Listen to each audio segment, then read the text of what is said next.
Nights in Harlem make my heart remember you.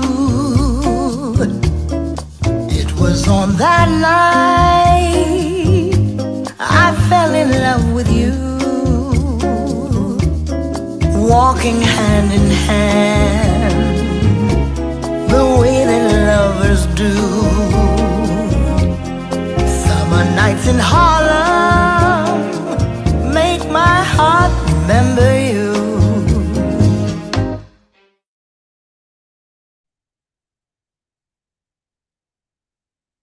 Peace, and blessings. I definitely want to welcome you all back for another great episode. You already know my name, celebrity interviewer. I said it, and this is the show. And you know, I always had a pleasure of being able to bring you some of the greatest entertainers in the entertainment music industry, along with people who's also been making a difference and building right here in our communities. And this woman to my left, maybe to my right, whatever side of the world you may be on, you know what I'm saying? This beautiful woman right beside me, you know, she's doing both and she's been doing both for a long time. She actually recorded her first single back in 1985. You know what I mean? That was actually, I'm sorry, the year of when I became favorite to the movie The Last Dragon. You know what I mean? That's how far back we're going. This woman's been doing this for a long time. She's also the CEO of AWP, which stands for a Woman's Prerogative. And if that doesn't tell you about what she stands for, then you need to pay more attention. She's also an R&B and music, house music legend.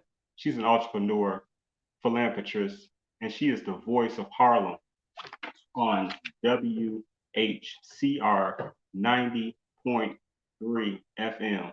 And I'd like to welcome to the show today, the legendary, the iconic singer, Alyson Williams. Peace, Queen, and salute to you, to all your achievements and everything you've been doing. It's a pleasure to have you here.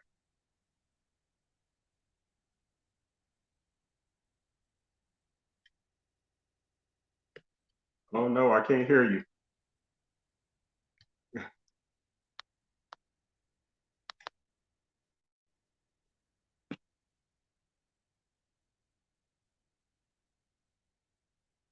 Hello? 1 2 1 2. I don't know why I can't hear you.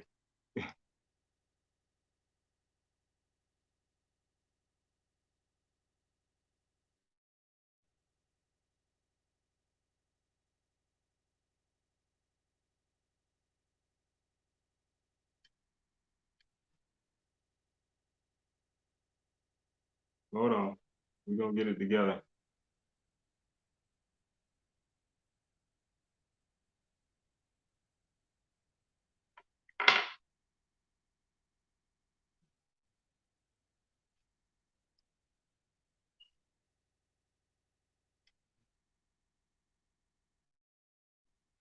One two 1 2. Can you hear me? 1 2 1 2.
1 2 1 2. Can you hear me?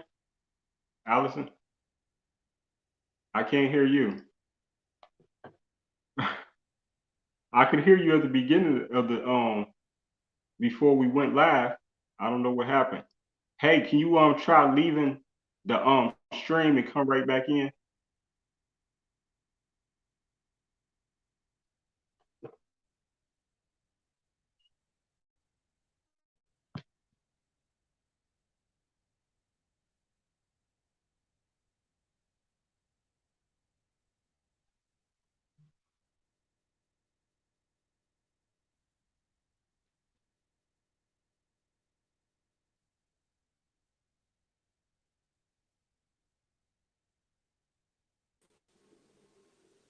Hello, hello, hello, hello. Yeah.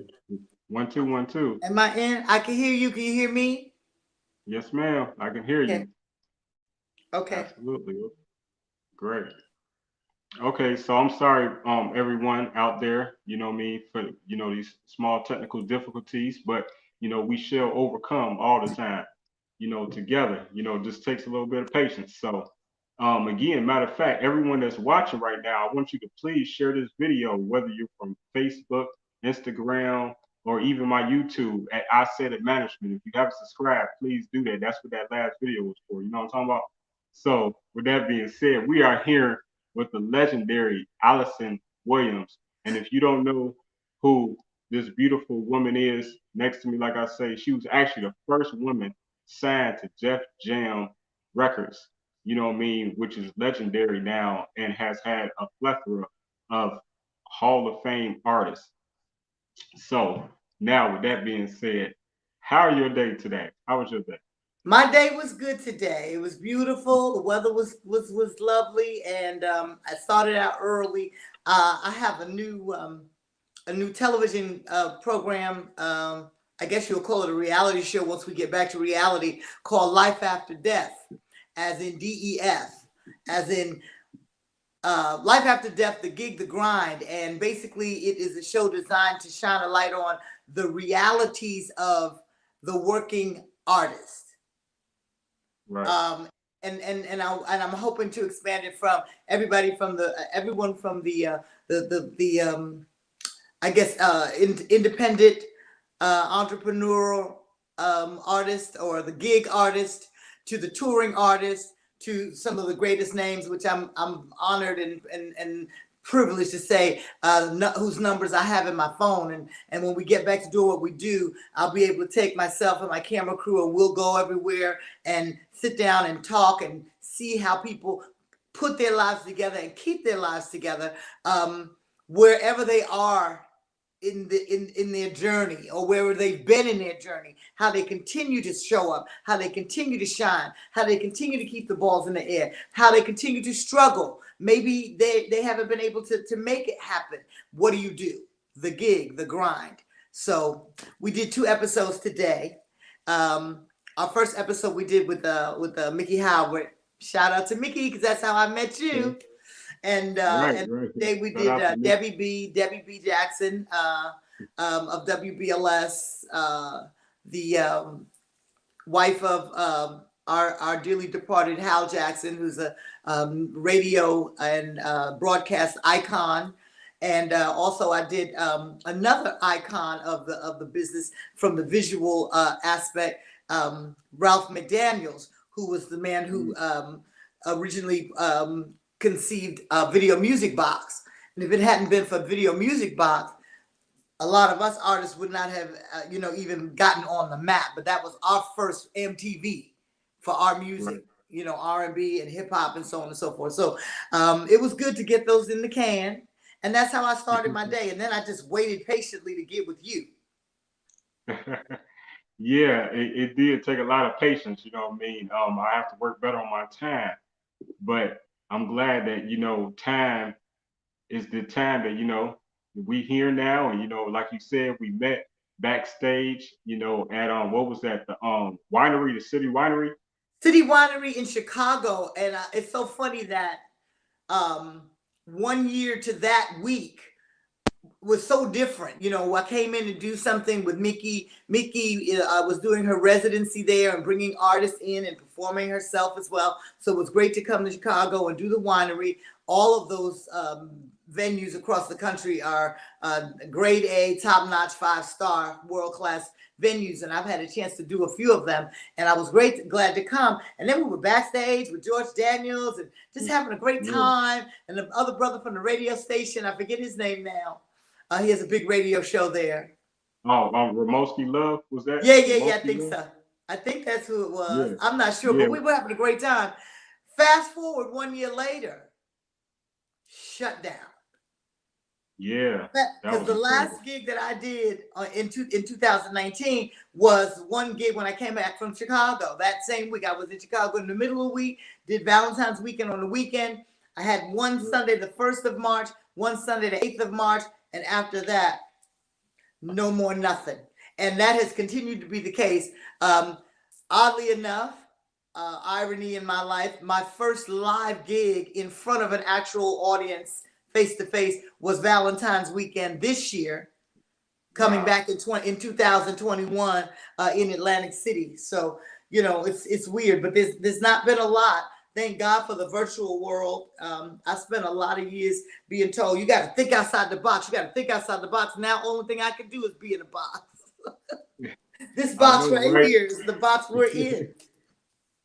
You not lying. You is not lying. I ain't think about it like that. Yeah, so let me ask you this. I'm sorry. Let me ask you this, Ms. Williams. How long has it been since you had a gap like that when it comes to you performing live?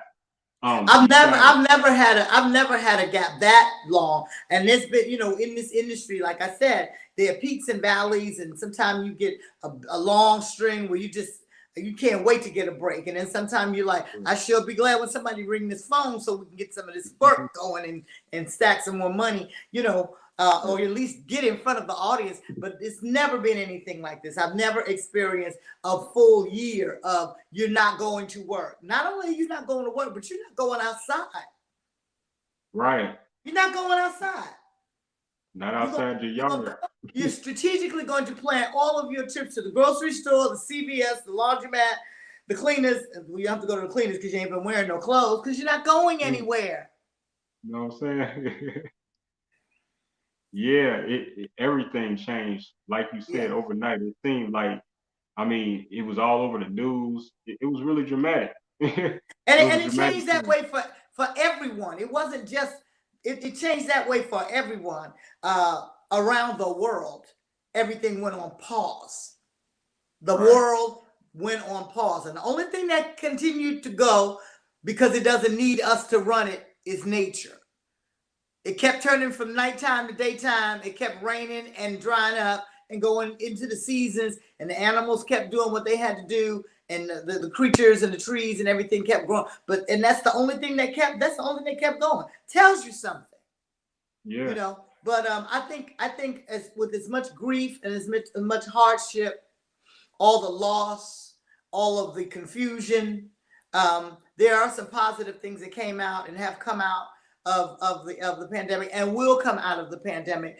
You know, we have to be thankful for the people that were able to stay on the front line and help us to care for ourselves as well as themselves and others. But you know, the arts, which of course I'm going to be biased and you know, to say it got really hit really hard. And the arts and music and things of that nature are essential as well, because without it, you take away a part of our human element, a part of the thing that we need really badly. So a lot of jobs were lost, and a lot of businesses, you know, that depend on music and that music depends on, were severely damaged, and we don't know what it's going to look like, but we do know that there is going to be a light at the end of the tunnel, as they say. That's right. It always is and always will be, you know. And music's going to play a big part in our healing. Yes, ma'am. And before I give we get into it really deep into how you became so strong when it comes to self-healing and being able to put out all this great music and all these great hits and be in films and, you know, on the radio. You know, you really touched every stage that can be touched. Before we really get deep into that, I have to definitely give a shout out to my two sponsors. I have two sponsors, Ms. Williams, and I love these women. You know what I mean? And so I have to shout them out. So real quick, I definitely want to shout out hairbossbiz.com, and I actually have a picture associated with this. It's coming up real soon, like right now. There we go. Let me How beautiful. Yeah. So that's Dolores Green. You can contact her and you can see the number. You can screenshot that if you need to. You know, she actually works with AC Green because they do the thing with the hair business. And if you would like to be in the hair business, you can actually contact her. Like I say, she also has an email attached to that, which is hairbossbiz@gmail.com. So shout out to the Lord. So I appreciate you. Peace, Queen. Then also my other sponsor that I'm very grateful to have representing me is Cherie Spears. And she just actually got into radio. So she's also now a radio personality. And I'm very proud of her. She has a boutique in California, in Stockton, California, called The Art of I'm sorry, Fashion Boutique. Yeah, y'all see what it say, man. I can't see that far today. But nevertheless, her website is right at the top. Aesthetics, the art of beauty, fashion boutique. And like I say, it's located in Stockton, California. I'm really proud of her. She's been doing a lot of great things. And, you'll be hearing more about her soon. And so, as a surprise today, I'm going to be revealing majority of the people that's going to be on my backdrop that's going to replace in this earth and space and moon that's in my background. You know what I'm talking about? I'm about to get it a little bit more tight and professional up in here. So I'm going to go ahead and bring in the backdrop, you know what I mean? So I'll reveal some of the people that's going to be on there that invested later on in the show. So, like I say, Miss Williams, I like to always start, from the beginning. And I know that you come from a home that had a father that was a legend himself and well-renowned trumpet player when it comes to the genre of jazz music. Can you speak about that and how you was influenced by music at an early age? Well, absolutely. My father's name was Bobby Booker, and my mother's name was Shirley Williams. Her good friends called her Marcella, and both of them were deeply rooted in the arts. My father had a 21-piece swing band, and so that was my musical foundation. And my mother had been an actress, singer, and dancer as well, but she gave her career up in order to raise her two daughters. I have a sister who is 10 years my senior, and there just wasn't a way for her to be able to raise both her girls and have a career in the arts. So she decided that she would go back to school and become a nurse, which she did, and made us all proud and raised us and did all the things a mother could do, educated us, gave us a great life. I had a wonderful upbringing, and but both my parents were very supportive with my decision to take up music and take up the arts as a way to make a living, as a vocation. They never said, "Oh no, well, that's not going to be stability, based, and you need to, they didn't say that. They said, go to school, get your education for sure, but if you want to pursue singing and dancing and acting and things of that nature, we're right behind you." So I've lost you. Excuse me. I'm sorry. You're back. So that's No great. worries. I'm sorry. That sounds great when you had that type of encouragement and people who's right there in your family, your guardians, who's pushing you to be all that you can be when you're and letting you dream your dreams. So that's great. You know what I'm Yeah. saying, to have that. Did you have any siblings? Any sisters or brothers? Well, I mentioned that I did have a sister, but she's not in the Okay. business at all. Yeah, my sister, Okay. I'm the baby. That we have a 10-year gap, and she's more on the what do you call it? She's like an executive assistant type person. You Oh, know, great. she's more in the mainstream of oh, I can't think of the word I'm trying to think of right now, but she's not in the arts. She Right. took a Okay. different path. Well, that's all definitely, as you know, being a person who's been in this industry and business industry for a long time, every position is needed. So, you need that executive assistants and people of that nature, PRs, and, Mhm. shout out to all of those people that do that, secretaries, and like you said, for this pandemic that we in, shout out to the nurses, the heroes.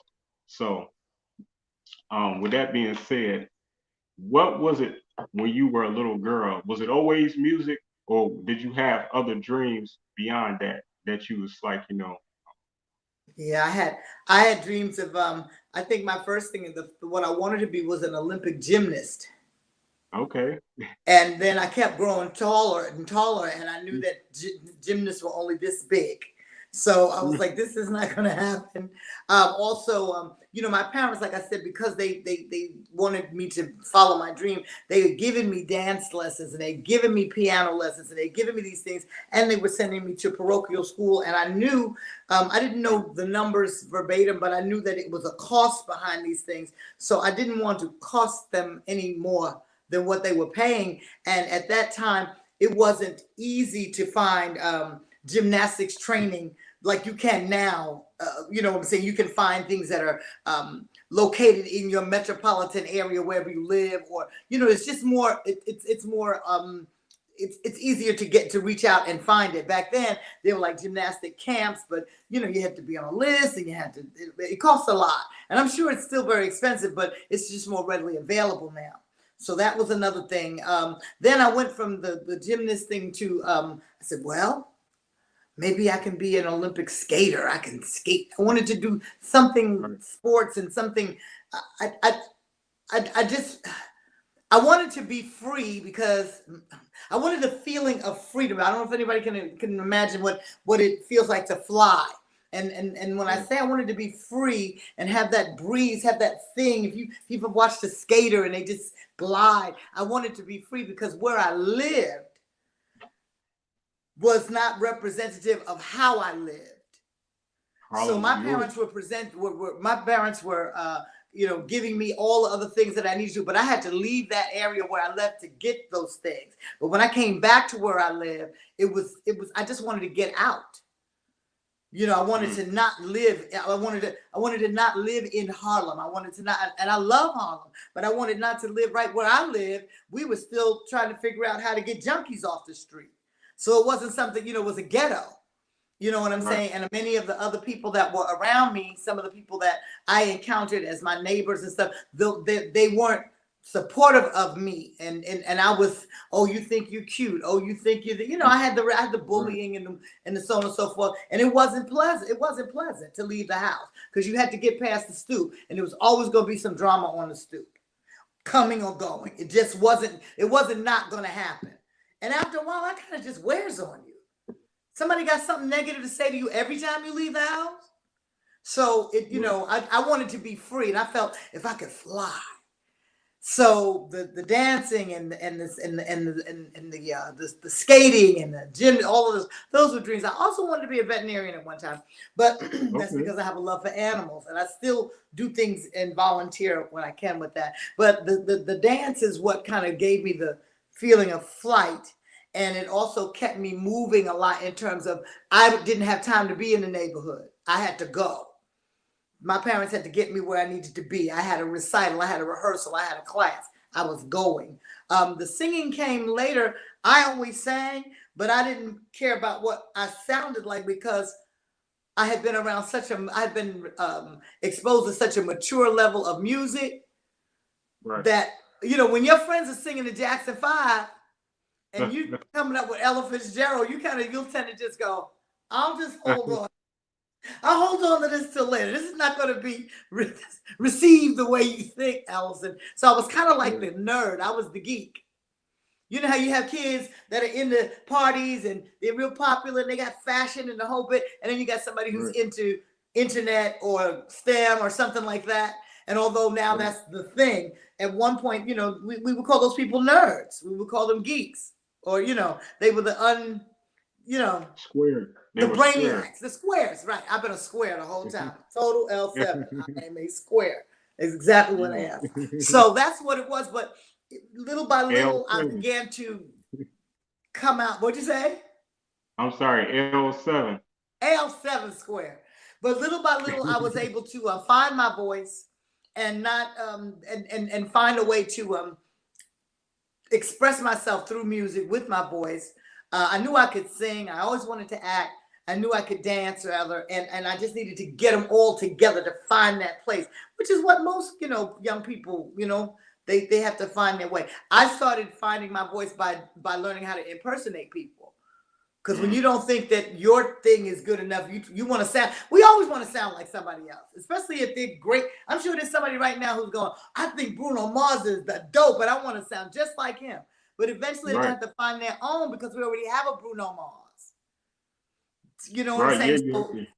I had to learn those things. But also, I came up in a generation where we had certain kinds of programming, like on television. We had variety shows that came on Sundays, and I could Right. actually watch people on a variety show getting paid to impersonate other people. So I thought in my mind, if I don't get to be a singer, I could be an impersonator or what do you call a comedian who does that kind of thing. You know what I'm saying? I saw the Phyllis Right. Dillers and I saw the different ones, that came out and did impersonation. So I thought that was a real job description. So me learning how to sing or sound like other singers wasn't a far-fetched concept of me trying to get to where I wanted to go. I was always trying to figure out the back door as well as the front door. But yeah, those were my other thoughts. Gymnast, ice skater, veterinarian. What you gonna do? So, real quick, what was your first animal then? My first animal? Yes, Oh, I ma'am. was cat people. We're cat people. Cat. Okay. Yeah. When I came home from the hospital, it was a beautiful white cat with a black tail and a black spot on her hip. Her name was Cleopatra. We called her Cleo. Yeah, I she know. was I right like there. that. I like that. I like that. Again, thank you for everyone that's watching. Please share this video. This is a legendary singer, songwriter, actress, CEO of AWP, a woman's prerogative. Man, y'all gonna learn today. You know what I'm saying? He is not playing. So tell me, Miss Williams, how did those dreams take you to receiving a scholarship at Marymount College? Wow. Well, like I said, my parents were determined that I was going to go to Catholic school. That's the education platform they wanted me to have. And from there, I went to a Catholic high school. I went to All Saints Elementary in Harlem. I went to shout out to All Saints and my crew, and shout outs to all those great memories from that incredible space in time in Harlem, Madison Avenue, 129th, 130th Street. I just found out that they sold the building, the church. The church has been closed for a minute, and the building itself, where the school was, I don't know what they're going to do, whether they're going to tear it down and rebuild or rebuild in it. But it's real sad because you would think that they would try to preserve it. The same architect that built All Saints Parochial School built St. Patrick's Cathedral. But as always, it seems that when it comes to things that are rooted in the less the underserved or the Black or brown communities, they can do away with it. They can do away with All Saints, but they can't. They're not going to do away with St. Patty's. Watch. St. Patty's will be here once we all go. But anyway, I digress. I went to All Saints, then I went to Sacred Heart of Mary up in the Bronx, and from Sacred Heart of Mary, that's where they got me. That's where I went to see the guidance counselor, and they said, they wanted somebody, we were like, what do you call it, chomping at the bit to get out of the parochial system, because most of us had come from Catholic grammar school all the way up into high school. So we were trying to get into another place in terms of going to college, but they always like to have someone from the Catholic school system go into a Catholic college, and I was the one. Okay. I was the one, and they saw that I had that I was doing things that were already geared to the arts and what have you, and I was given a dance scholarship to go to Marymount with a second major in communications, which was another backdoor thought for me, because I thought if I could get into communications, broadcast, radio, television, then I'll also be able to get close enough to the music industry. If I can't do this, if I can't be the star, it'll be my job to interview the stars. It'll be my job to cover stories about the stars.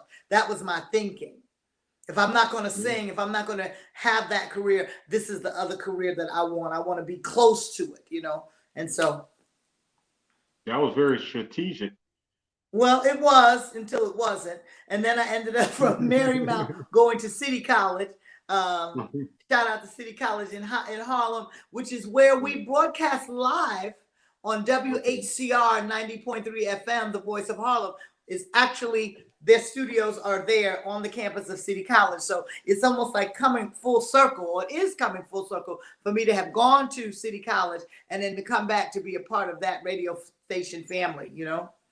And just before the pandemic, we had some big plans to do some things there at Aaron Davis Hall, which is a performance platform there at City College with auditoriums and theaters and what have you. And we had some talks to do some great things. And I think it's going to come back around. The pandemic put a pin in it for a minute. But I love my City College in Harlem. I heard that. So, is this the same college that Ruby Dee and Ozzie Davis went to? Is this the college you're referring to? I would imagine. I don't have that piece of information in my Wikipedia brain, but if you're talking about City College of New York, I would imagine that's it. Yes. Okay. Just making sure. So, how old were you around this time? If I may be a little nosy. When sure. Well, I mean, now what era are you talking about? I'm sorry. So because right when you completed college, that's when you were later introduced to Russell Simmons, correct? Right. Well, okay. So we're talking about. I got out of high school a year earlier than I should have, but then again, I started school a year earlier than everybody else. I was 16 when I graduated in 77. So you can do the math. So 77, 78, I was at Marymount. 78, 79, Marymount. Then in around 79, 80 is when I went to City.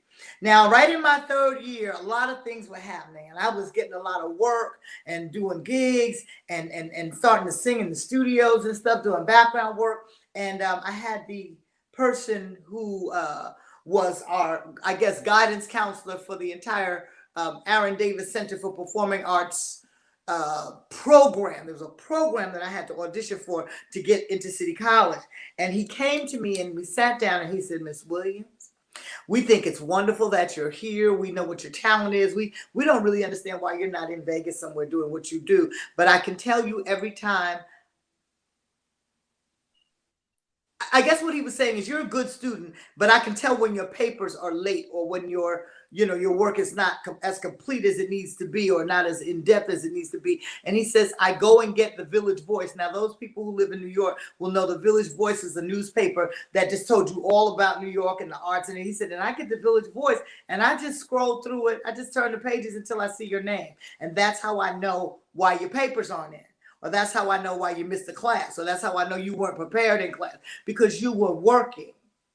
And that's what you've been doing since you've been here. He said, and I guess what he told me ultimately, and I'm quoting him now, is there are things that you can learn out there that we can't teach you in here. But there are things that in here that we can teach you in here that you can't learn out there. So go out there and learn those things. Come back, tell us all about it, and we'll give you the paper, I promise. So he basically freed me. He basically freed me and let me know it was okay for me to pursue my dream. I then left City College and went into a program called INCA, which stood for Institute of New Cinema Artists, which was run by Ruby Dee and Ozzie Davis. So it's odd when you say that. Okay, well, there you go. I'm sorry? I said, there you go. I got my information a little construed. Oh, okay. All right. So yeah, they were running. I don't know if they both attended City College, but I know that they were the people who were running the Institute of New Cinema Artists. And this was a program that was government funded. We don't have those kind of programs anymore, which meant that the students got a stipend. And they brought in people from all different areas of the music industry and the film industry to teach us from soup to nuts what to do. So we had a Nona Hendrix to come in.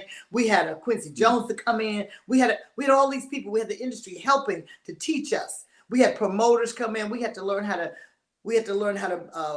stage a concert, a contest, a talent contest. We had to learn how to scout out a location, how to secure it, how to get the insurance, how to get the security. We had to write a theme song. We had to record the theme song. We had to go to radio and get it on the radio. We had to make up graphics, and we had to print tickets and learn how to distribute. We learned everything about how to put a show together. and how to go into Right. the recording studio and use those facilities. And then, of course, the film, the kids that were interested in film, they did that end of it. It was incredible. We ended up having it at Grant's Tomb, and the winners of the contest were full force, if anybody is interested. Oh, Now, having said wow. all of that, That's that dope. led me, like I said, being up at City College just before I left, led me to a chance meeting walking down the street of Curtis Blow, to whom I Okay. I gave him a flyer, and we got to talking and realized we had some history. And I began to hang out with him, taking him to places which he was unaware of. He had an adult following. He was doing, his rap, but there were grown and sexy people loving on him that he didn't know about. And in turn, he was turning me on to the Fever. So he took me to the Disco Fever, and that's where I got to meet the Cool Hercs and the Love Bug Starskis and all of those people, KRS-One, and that whole hip hop scene. Right. And he was also producing at that time. He was the king of rap before we had the term hip hop in our vernacular. And he was being managed by Russell Simmons. So now here, Curtis is bringing me in to do all his hooks. So I was his hook girl. For those who don't know, the hook girl is, how we came to know Faith Evans, how we came to know Kelly Price, on all the different projects of the Biggies and the this one's that and the other. You get to hear those background vocals, and for some people, it allowed them to transpire into their own solo career. Songs like "We're Playing Basketball," "We're Playing I love that Basketball," song. and "If I Rule the World, I Love All the Girls." That was originally a Curtis Blow song. So I got to sing all of those, lay down the foundation for all of that original rap music.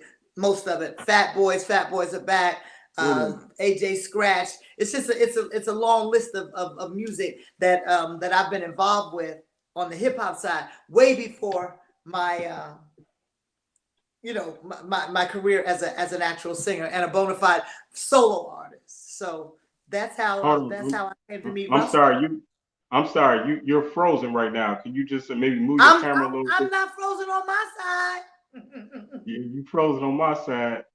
Well, what And was the now I'm last piece of frozen. information did you get? No, we can hear you. It's just your face. I don't know why I'm frozen. That's not my fault. I can't be responsible for all the drama that goes on in this box. I tell you. Hold on, we about to get it right. All right. I can see me. Can you see me?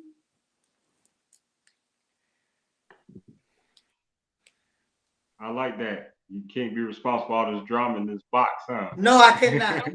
Am I unfrozen now? Yes, we both good. Okay, great. So hold on. So you saying that was you singing "We Playing Basketball"? Yeah, that was me, and it's still me. Whenever you play it, it's me. Hold on, pause. So you trying to say that famous, infamous song that's like basically it's become the theme music of basketball people that play and shoot the rock all around the world knows this song. When I was a child, I grew up, you know what I'm saying, like playing basketball, this song, like this was like the get charged, put the battery in your back song, like we playing basketball. Like you get charged, you get excited. I can feel it in your voice. And you know what I mean? That was you. It's just like, wow, what a And right now, if you say it to a 4-year-old or an 84-year-old, they know basketball, and that's me. Right. That's awesome. That's super awesome. Yeah. I love that song for real. Yeah. And I get a kick out of it when I tell people that if they're not aware, because I know that there's so much more to my story. You know what I'm saying? That to have been the person who was an intricate part of that music and an intricate part of that genre of music coming from a jazz background, getting signed to Def Jam, which is the rap label, I was given an R&B contract, and that's how we came up with Just Call My Name and the other songs that that people have come to know me for. And now I'm finally getting back to my jazz root, which is, and thank you for playing Summer Nights in Harlem. I'm glad, I was glad to hear that in the beginning. Yeah. By the way, that song is really hitting. It's definitely, I can tell, a hit, and I can't wait to continue to just show attention to that song because it's really how'd you come up with that? I know that you worked with three legendary musicians, well-respected musicians on that, on both that track and what was it, Romance of You? Is that Yeah. correct? Actually, So I wish I could say I came up with it, but it's an incredible writer. His name is Maurice Lynch, and Maurice wrote the songs. Basically, Maurice had or has a Harlem Renaissance Review, a stage production that he's trying to mount. And he came to me because his cousin had worked with me as a stage manager for a lot of the plays, for a lot of the urban plays. I've been doing plays since the late 80s. Traveling the country, but we were calling them gospel plays long before Tyler came and put his mark on it. We were doing these plays across the country, and Maurice Lynch's cousin, Mike Lynch, basically they had a conversation, and he said, "Look, I'm doing this Harlem Renaissance show, and I need, it's based in jazz. He already had a gospel stage review that he's been doing, a Harlem gospel stage review, and with some wonderful fine singers, but he needed jazz people." And his cousin said to him, "If you're going to do something concerning jazz, you need to go find Alyson Williams." So he came and found me at one of my gigs and sat down and said, "I have some songs I want you to listen to, and I hope you would consider being a part of this stage production." So I listened to the songs and I fell in love with them. And I said, "I will be a part of your stage production, but you must give me an opportunity to record these songs for myself." And I had been looking for a way to get back to the music that I was raised on. I got the Stevie Wonder, the Jackson 5, and Aretha Franklin, and all those great people, but I was raised on Ella Fitzgerald and Nancy Wilson and Carmen McRae and Duke Ellington and Cannonball Adderley. I was raised on jazz, and traditional jazz, straight ahead jazz.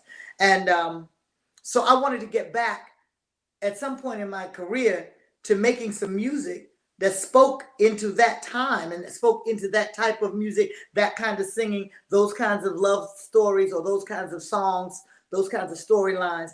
And I found this music was doing it. So I began to call my friends that I knew were going to be able to produce the sound. They were going to be able to create that sound for me. Christian McBride, Christian Sands, Ron Blake, Ulysses Owens, Ray Chu, Kirk Whalum, Greg Sneed, vocals Ty Stevens and Dawn Tallman, and these are the all-star casts that I have on these two tracks. And we still have to finish the project. We're about to gear up. We did a soft launch of Summer Nights last fall, just because I felt, don't let the COVID steal everything. Do something to get a buzz going. So now we're about to ramp up as we're coming into spring and summer, so that hopefully on a summer night in Harlem, we can release this song the way we want to, with an audience, with a show and so on and so forth. So those are the things that we're working on now. That's how I came up with the songs. They were brought to me. It was a blessing that I've been able to put my vocal and my singing stylings to this music, because it's the kind of music that I really, really love. Nothing against R&B. Love Just Call My Name. It's the thing that's been able to give me my career, to be affiliated with that song. But jazz is what's in my soul, in my heart.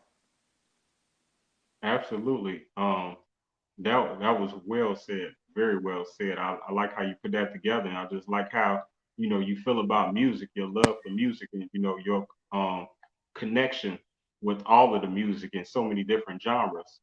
Now, I'm sorry. With all of that being said, too, let's talk about Just Call My Name, because it spent 67 weeks on Billboard, and only was topped by Like a Prayer by Madonna, and everyone knows Madonna's name, right?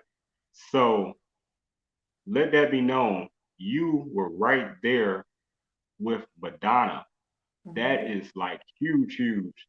That means that you are one of the top artists like of all time, like for real. Like, it's so many legends and people that come from your era that are just, underrated and just don't get enough attention. And I understand that you are still recording to this day, and you were still doing concerts, and traveling and things of that nature and touring prior to this pandemic. But still, people like you just don't get enough respect. And that's why I love this show that I have, and I'm grateful to have it because I can celebrate great legends and icon people like yourself. Just call my name, despite that was nothing to do with me, but it still was a song that I have in my mind. It's it's in my mind before I had the pleasure of meeting you. Like that's one of those songs that's just locked into my brain. Like I have my own little radio. Like I got a Tupac station. I have a Marvin Gaye station. I got a lot of different stations, Miss Williams. But let it be known, your song was in my playlist in my spirit since a child. So that's awesome. I just had to, say all of that A because lot of people grew up, listening to it. Some people got it as a song that was released to them as part of their playlist. You know what I'm saying? So we came up together, and other people, folks had babies on my song, and those babies right. came out knowing that song because their Let's keep it mothers and real. fathers were singing it. So I know, I know that. It's a blessing to know that you have music that transcends generations. You know what I mean? Right. Some people were at the club with me. Some people went home and went and listened to Just Call My Name and couldn't come back to the club for the next 9 months. Mm.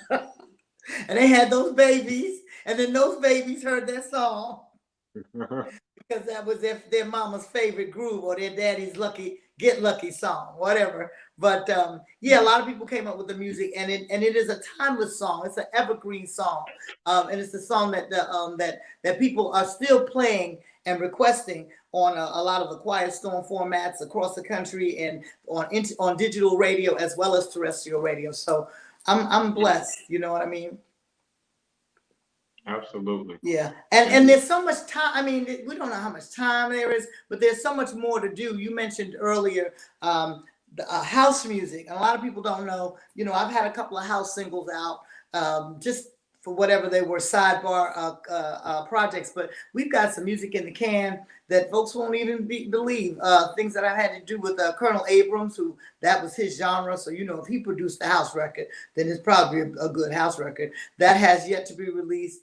And you also mentioned, oh gosh, there was one more thing that you mentioned I wanted to go back to, but it'll come back. It'll come back. Oh, you were saying that I had touched a lot of different platforms, and you mentioned right. film and television. Stages, so many stages. Excuse me, so many stages, and there Right. are quite a few stages that I've touched. But what I want to do now is immerse myself into them. So I want to get back, Mm. obviously, to the live performance stage with music and theater when theater comes back. But I have my eyes on film and television now. I've had a chance, obviously, as a recording artist, to do some television in terms of releasing of videos and talk shows and things of that nature, but not. I haven't had a role on any particular show. I've had cameos in a film or two, but not to have a role in a film. So that's my next thing. That's my next uh, mountain to climb. And if Absolutely. God is Coming soon. good, God willing, and the creek don't rise, then I'll be able to do that. And once again, find another avenue in which to tell this story about a singer. Like I said, right here, here's Madonna. Right here, our numbers are the same. You have to look behind the scenes to figure out what it was that made our paths go in different places, or why she is more world renowned than perhaps I am. Don't get me wrong, a lot of folks know who Alyson Williams is now. We got the receipts for it, but you got to follow the money. You got to go behind the scenes to figure out and see what that whole journey is and was. And it's an interesting story. And I think the telling of it in the right way will help to garner the notoriety that maybe I've missed because of the fact that now we have the internet and all of this World Wide Web. You know, we have so many more ways to get your information to the world in this box. Right. So I look forward to what I'm trying to do in the future, because I think the delayed is not denied. So whoever it is that I'm supposed to be, or whatever it is I'm supposed to have, I'm enough, and it will come to me, and it's mine. So That's right. That's right. It will come to you. I've heard that delayed is not denied. I've heard that quote one time in my whole life. And where I heard it, it was one of my guys. He was in court, and the judge told him, "Justice delayed is not justice denied, and you are now sentenced to so many years in prison," and sent him to prison. And I was like, "Whoa, that's some strong words right there. Delayed, not denied." I like that. yeah. I long later came to appreciate what it meant, though. Mm-hmm. Yeah, Mm-hmm. but it sounds and very and harsh. and also to see how it can be used in either way, because what he was saying, I'm assuming, was, you know what I'm saying, it's been a minute, we've been trying to figure you out, but now we see where you're at, and we got to do what we got to do to get to justice. Has to be served, and you got to go do this time. For me, when I say it, I'm saying because I haven't realized everything that I'm trying to do, or every platform I'm trying to win on, it might have been delayed, but it's not going to be denied. I'm going to have it. And what I want to do more than anything is be in a position to be able to help bring others along the way. Do you know what I mean? You get to a place in your career at a certain time when you realize you are able to do more for somebody else than you're able to do for yourself. Do you know what I'm saying? In a lot of ways, especially for women and women of color, we're seeing a lot more diversity now, but it can be a young kid's game. You know what I'm saying? Or they'll have you believe that, the next great Beyonce hasn't been born yet, or they're teaching her how to walk in heels now. She's 3. You know what I'm saying? So it's like, so they may not be looking for Alyson Williams for a lot of different things, but that's fine, because those things might not be meant for me. But I might know the new young singing sensation that could fit that bill perfectly. And I have to be smart enough, and I have to be open enough, and hopefully giving enough to be able to find that person, or if I know where they are, go get them and pull them and say, here's what you're looking for. And that's the prize now. That's what it's about. That's paying it forward, being able to do something for someone else that might not have even been able to what might not have been done for you when you were in that same situation or at that part in time. You know what I'm saying? So now I have the opportunity to do that. I have the connections, because you are who you can call, as Mr. Quincy Jones says. I have the expertise. I've experienced a lot. I have a lot of knowledge that I did not have, and a lot of wisdom that I did not have. But what I have now, I can pass on. I heard that. And I've been anxious to ask you about what was the inspiration to building the foundation, the platform AWP, a Women's Prerogative, and tell me about the inspiration behind why you chose the word prerogative. I don't remember the exact year, but I know at one point I knew I needed a business card, and I knew I needed a company. And you know what I'm saying? And I knew, I was beginning to learn about business and investing and diversifying and things like that. And, everyone always says, well, you want to put your name out there, but you also want to put something out there. So if something doesn't go quite right, they can't come get you. They can come for your business, but they can't come get Alyson Williams. So originally it was Alyson Williams Productions. And I said, no, I need to find something to kind of bolster myself. And I thought a woman's prerogative. It is a woman's prerogative to change her mind. I remember hearing that line all, throughout my life. But also one of my my very dear sister friend, Shaka Khan, has a song called "Tearing It Up," and I'm a Shakaholic. And so, in listening to that music, I remember hearing her say the Lord, "It's a woman's prerogative to change her mind." And I said, I've heard that outside before I heard it in the music. I have been hearing that. And then I know prerogative is about choice. And I like to have choices.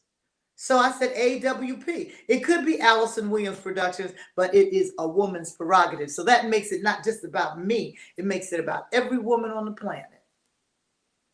And that we have a prerogative to do whatever it is we choose to do, how we choose to do it, and to represent ourselves the best way that we can. I like that. I like that. This ain't the show, Drink Champs. This is Celebrity Interviewer. I Said It, the show.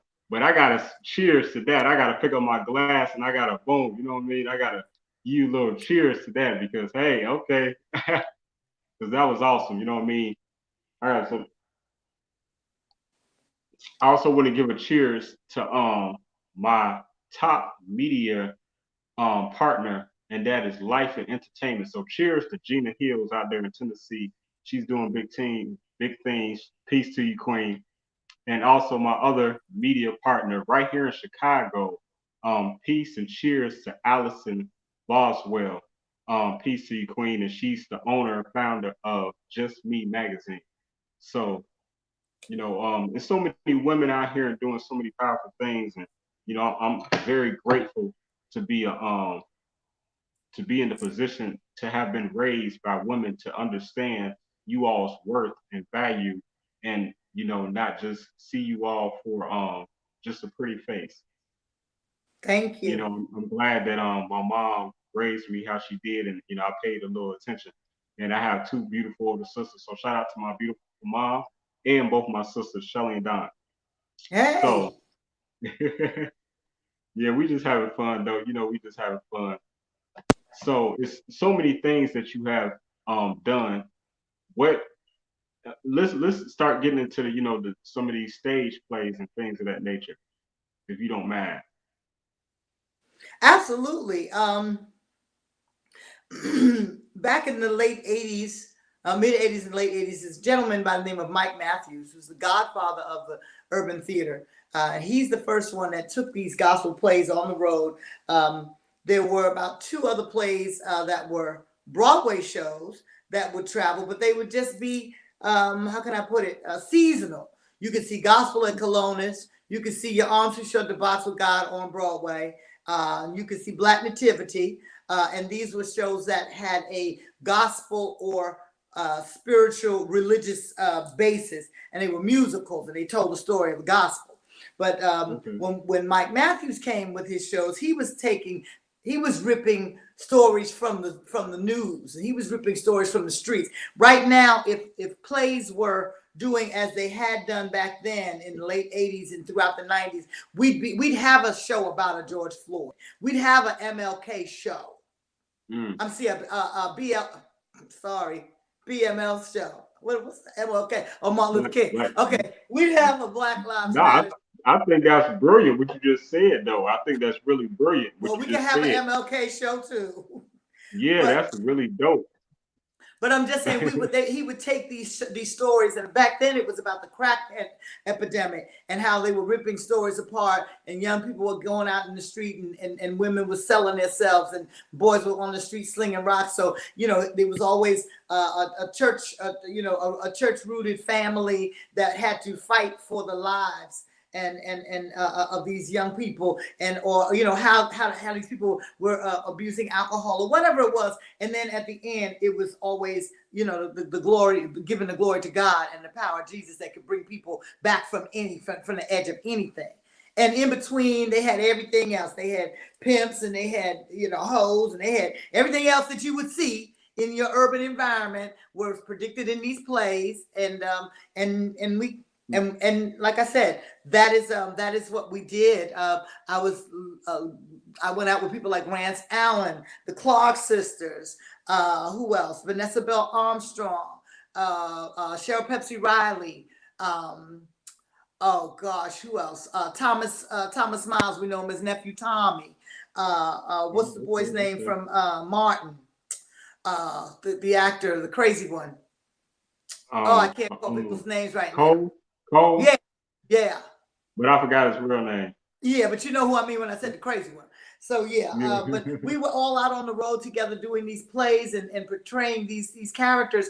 And then I had a chance to do some on Broadway productions. Rolling on the Toba, went from an off-Broadway show. It was Toba was an acronym for Theater Owners Booking Association. Back in the day of vaudeville and things of that nature, when theater and live music shows were segregated, and black people and white people couldn't sit together, and before that, black people couldn't play in white theaters. So they had these, theater owners would have various theaters. They'd have maybe the Fantasia Theater was the white theater, and that's where the white acts went. And then they had the Regal Theater, and that's where the black acts went. And those theaters became what we come to know now as the Chitlin Circuit, because they continued to have shows. But what happened is, after a while, they were forced to fix those theaters up and make them come up to standard. And then they were able to start bringing bigger and better black acts. And then when everything came together and we got desegregated, all the white people wanted to come and see the black acts. So that's how the Chitlin Circuit got. Just a little history. But when they were on the road, and I'm talking back in the day of the Toba, was like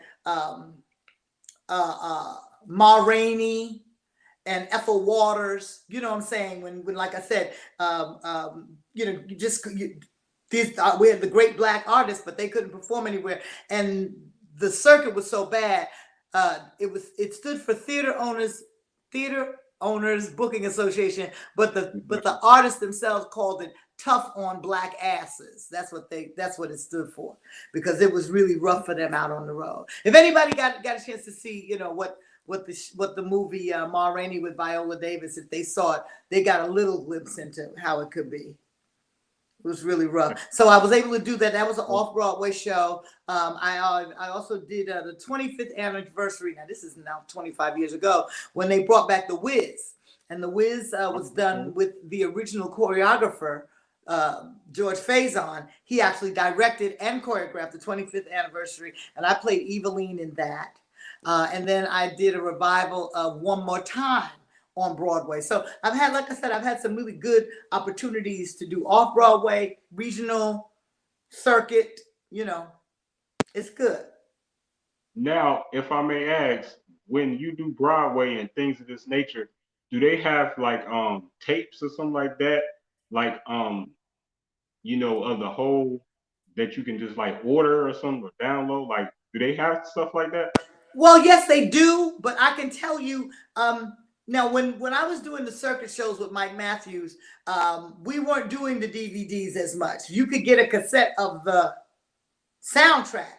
So if you look up the Mike Matthews plays, you might be able to find some people who got them for sale online or whatever. They hadn't gotten to the point where they were spending the money to do the DVDs. If they did film them, they probably, that's in their own collection.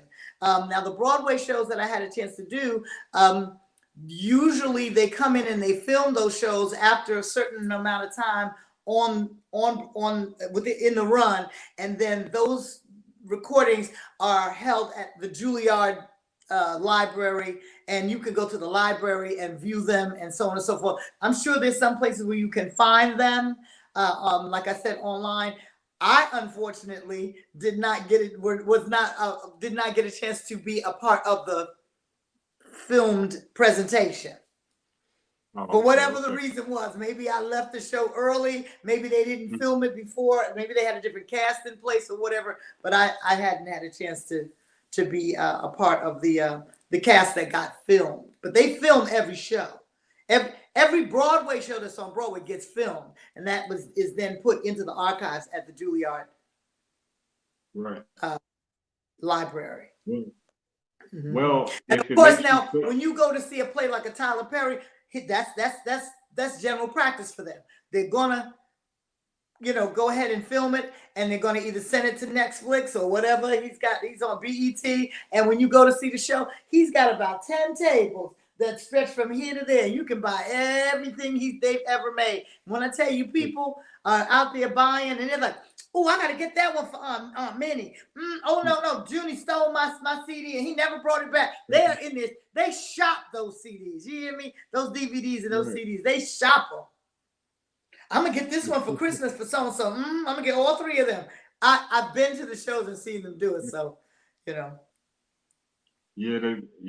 love it, man. I love how just to be a part of history. If it makes you, I understand that, like you say, you were left out of the taping, but salute to you still, for being a part of it, doing everything that you've been doing and everything. And if it makes you feel any better, somehow, some way, I ran 4 years in high school track and field, and they forgot my name or something like that on the booklet. And during the conference, when the parents and everybody came, like they screwed my name up, and my name wasn't in the. There was some stuff that screwed up, and I'm just like, man, I did this for 4 years, blood, sweat, and tears.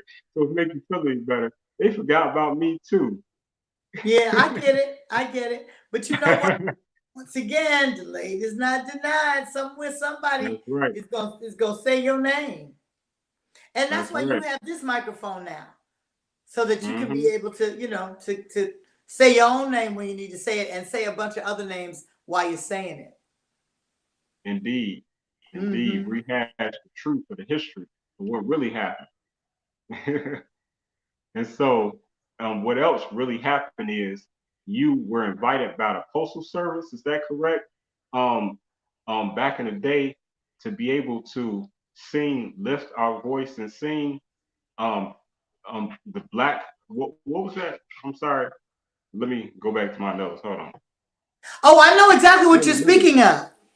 I know exactly what you're speaking of. I will just start by saying that I was blessed to be mentored by the late, our beloved, I don't like to say the late, we all know she passed, our beloved Dr. Maya Angelou. We just celebrated her birthday last Sunday, on Easter Sunday. Dr. Angelou passed away in 2014. And I want to say either in 2015 or 16, the United States Postal Service issued a forever stamp in her name. Oh, okay. A special stamp in her name. And they asked me, the family asked me, invited me to come and be a part of the ceremony in DC. And I was with the United States Color Guard. I sang the national anthem and the Black national anthem, Lift Every Voice and Sing. And of course, Oprah was there, and Mrs. Obama, the First Lady, and so on and so forth.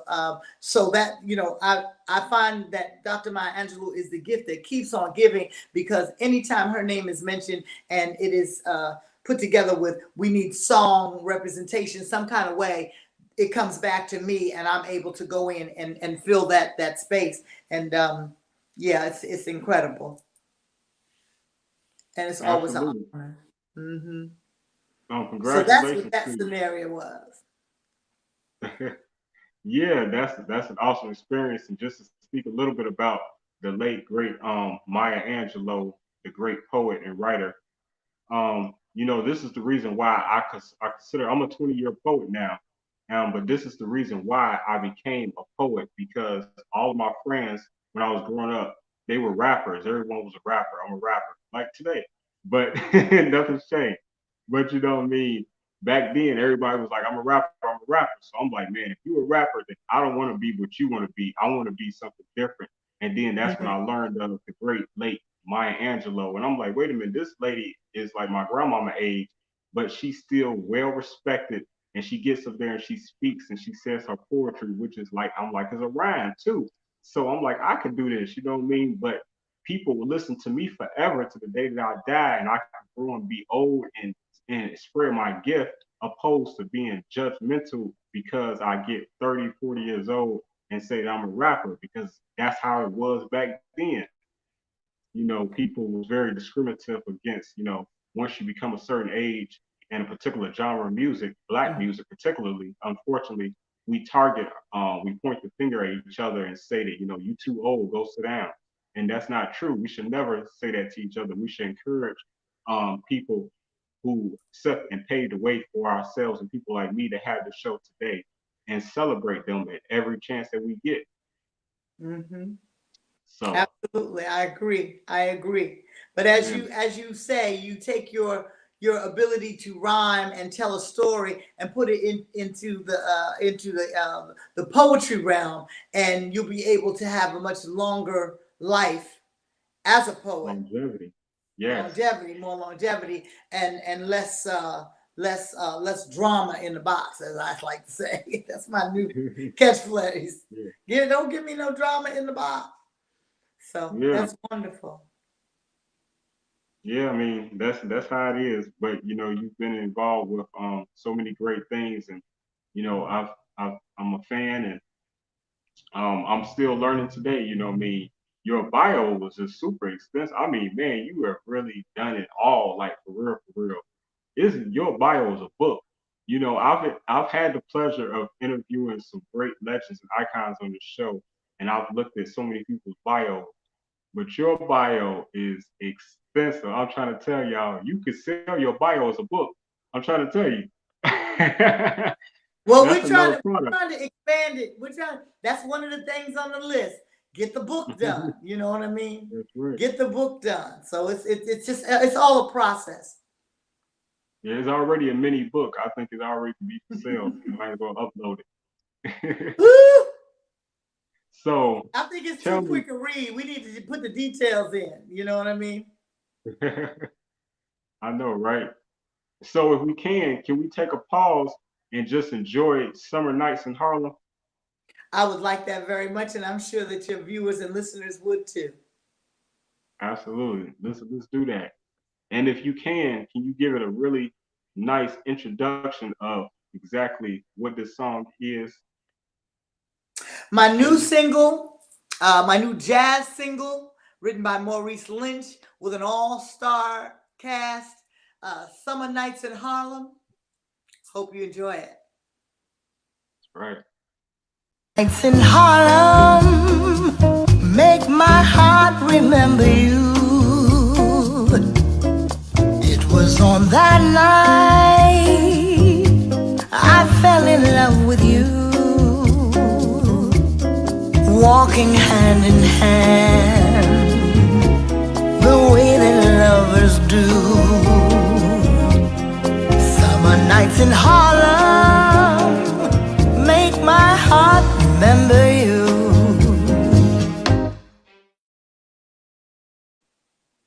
I love it. I love it. It's so nice We in want Harlem. everybody to know that, like I said, we did a soft launch last fall. It is available on all the platforms where you consume music. It is Mm, available on Apple, Amazon, all the places where you all go and consume music, all the platforms, Spotify. Please go and get it, stream it. You know, every little bit helps in terms of making people know that it's out there, and also it's a revenue stream. That's how we make money as artists. So please go out and support the music, and tell your friends to support it too. absolutely. It'd be my pleasure to spread the word from the woman that sang um the basketball song.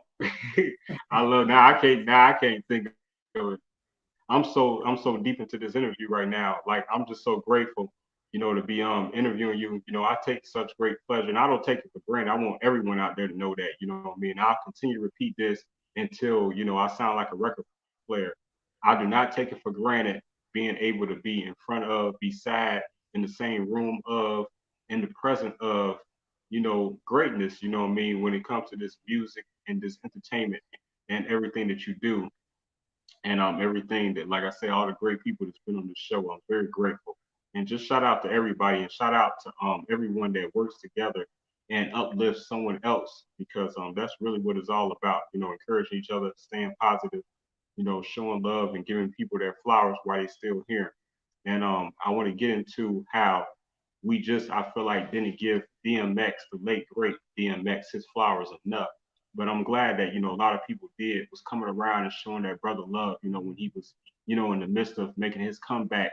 he was recording some great music. It sounded like the X of old, the X that I grew up on. He's always been somewhat of a controversial considered artist from day one, and but was always brave and had the faith to always involve a prayer on every single album. And that was risky when it comes to music in this industry because people they don't really combine genres. Like they don't if you're doing rap, they don't want you to mix the rap with gospel and things of that nature, you know what I mean? So that wasn't really welcome during that time. But he really did what he did, and he changed the dynamic. And I know you have a lot to say about it. Being the first woman signed with Def Jam, and I know that you've seen so many artists come through that label and become some of the greats that we see today. So if you could say a little bit about maybe any relationship that you ever had with late great DMX, and any stories or memories that you may have, if you could share it, please, Ms. Williams. Well, you can only imagine, which is why we know we got a good biopic and a good book, what it was like to be the only female artist, female singer on a rap label. I cannot exclude another young lady that shared that platform with me, Nikki D, who appeared on My Love Is Raw.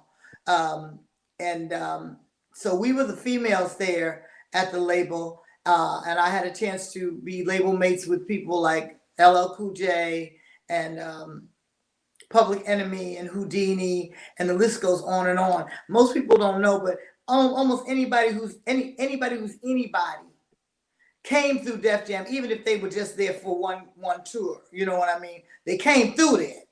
Right. And like I said, so many great different groups that came through.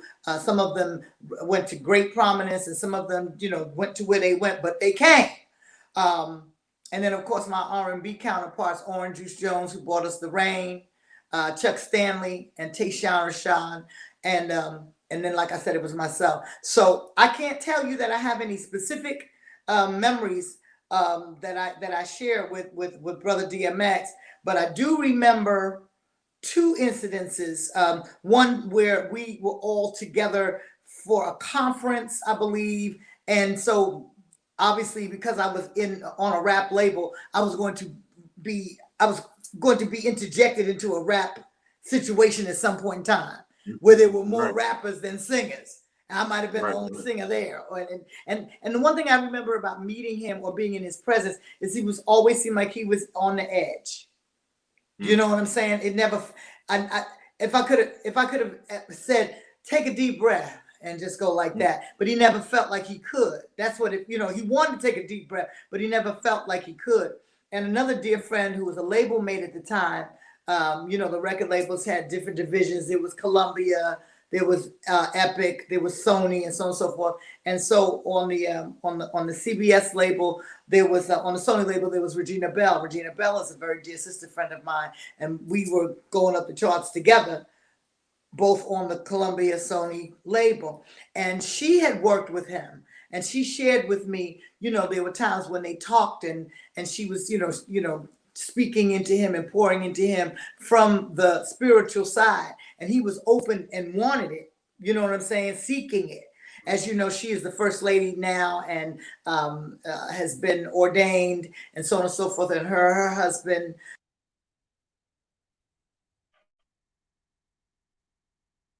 Your sound went out.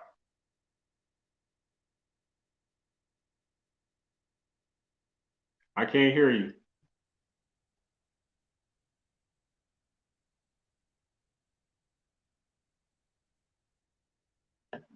Okay, just can you hear me?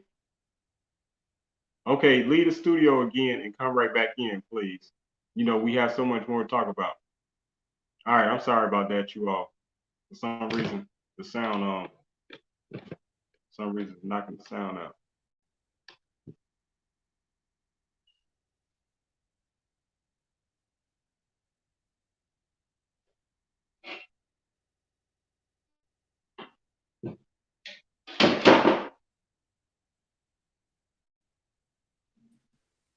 I'm back. Can you hear me? 1 2 1 2. Yeah, we One, good. two, 1 2. Yes, ma'am. All All right, right. I'm sorry about that. I don't know what's going on, but I was I can guarantee you it's nothing you did. But as I was saying, yeah, and that was always an interesting uh story to hear because if you look at the polar opposite of a Regina Bell and a DMX, but right, yet whenever that situation was when they came together, and it didn't surprise me that they sat down and had conversations, intimate conversations about whatever demons he was fighting or the best way to try to do so. You know what I mean? So, but it's a loss because 50 years old is no time to die. But man, I hope he continue. I hope he'll rest in peace. absolutely. Finally have a chance to exhale and just relax. Because that's what I got from him when I met him and when I was in his Mm. presence. He just felt like he just needed to take a breath. Yeah, and that's something that a friend of mine reminds people of. Being shy love. Shout out to Melanie Hogan. She reminds people, to take them 3 breaths. That's something that we should all do before we respond to somebody when you're feeling angry or just feeling some type of way, where you're feeling agitated before responding. You take them 3 breaths and then it's gonna come out more correctly than it would have opposed to not taking them 3 breaths and just give Mm-hmm. yourself another chance just to think about it. And I think that that's something that these young men can definitely do when it comes to if they just think twice, they'll put the gun down, things of that nature because it'll remind them of the consequences, but they be so quick to just act. It's not giving yourself a chance to think about what's going to happen A next. decision that could change your life forever. Right. Yes, ma'am. So that's what definitely people have to do. But yeah, definitely rest in peace to the late great DMX.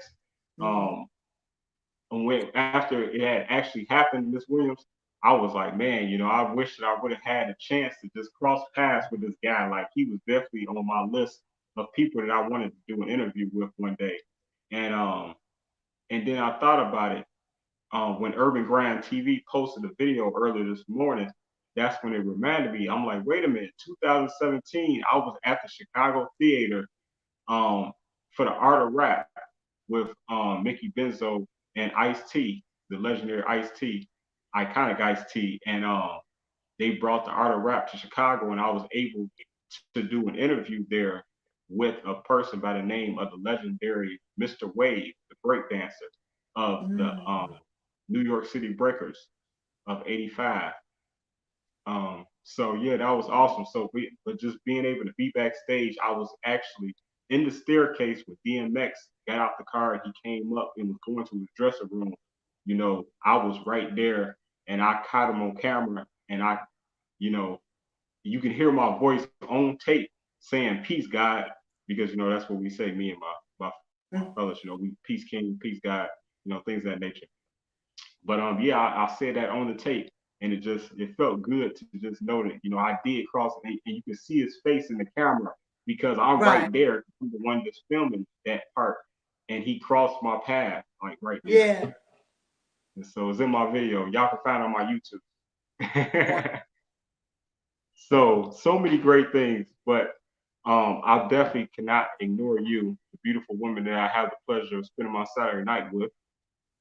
So you've done so many great things, and you was just recently nominated to be in the Soul Music Hall of Fame. So congratulations to you because that is super awesome. Not only nominated, I was inducted into the Hall of Fame. Oh, Very much. let's get it right.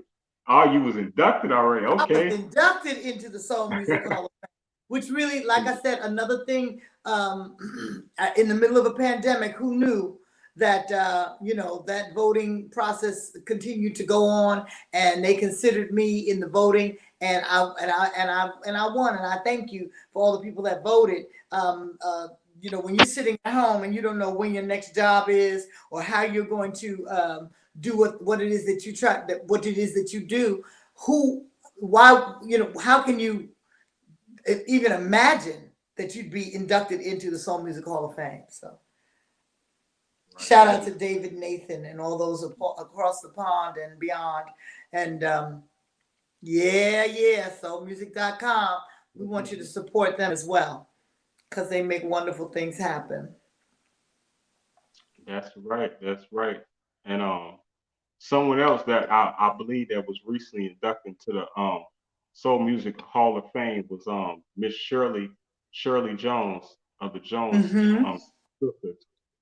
For she was also on this show.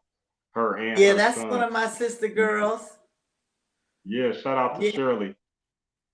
Miss Shirley. That's one of my sister girls. Yeah, we had a lot of milestones. We had the Soul Music Hall of Fame. We're celebrating 30 years of Just Call My Name. I'm celebrating 5 years in the broadcast realm with WHCR. So a lot of great things. New music in the marketplace. You cannot, not be humbled when you're trying to do, the things that you're trying to do, and it seems like everything else is closed down around you, but you're still able to flourish and push up, kind of like that rose in Spanish Harlem, pushing up through the concrete. So what do you contribute to the strength or the focus that was necessary for you to accomplish these things now, outside of being, I know, nominated and inducted to the Hall of Fame, outside of your control? But the things that you've been doing, you've been still active on the radio, you've been doing shows, doing all these virtuals, like you say, you in the box, how do you stay motivated? Where does this come from during this depressing time? I would offer to say that it is a pure matter of faith, because it went from being, okay, here I am, I'm doing what I do, I'm an artist, I know how to get on the phones and self-promote. I know how to, if I hear something here or there, you investigate and do the research and see if you can come up and find out if there's a way you can be involved. And of course, you have a management team and everybody's trying to, stir the pot and keep it moving. But then you're thrown into a situation where you cannot do what you do in the normal way that you do it. You cannot. All the things you take for granted, like I'm gonna get up today, I'm gonna go and get on the computer and I'm gonna do this, that, and the other. I'm gonna, I'm gonna make sure I'm at this event because I want to run into this person, that person, and network, or be seen, or get some red carpet time or camera time. I'm gonna do these things. You can't. So now you have to just sit back and go, okay, I need to know how I'm gonna be covered for the basics.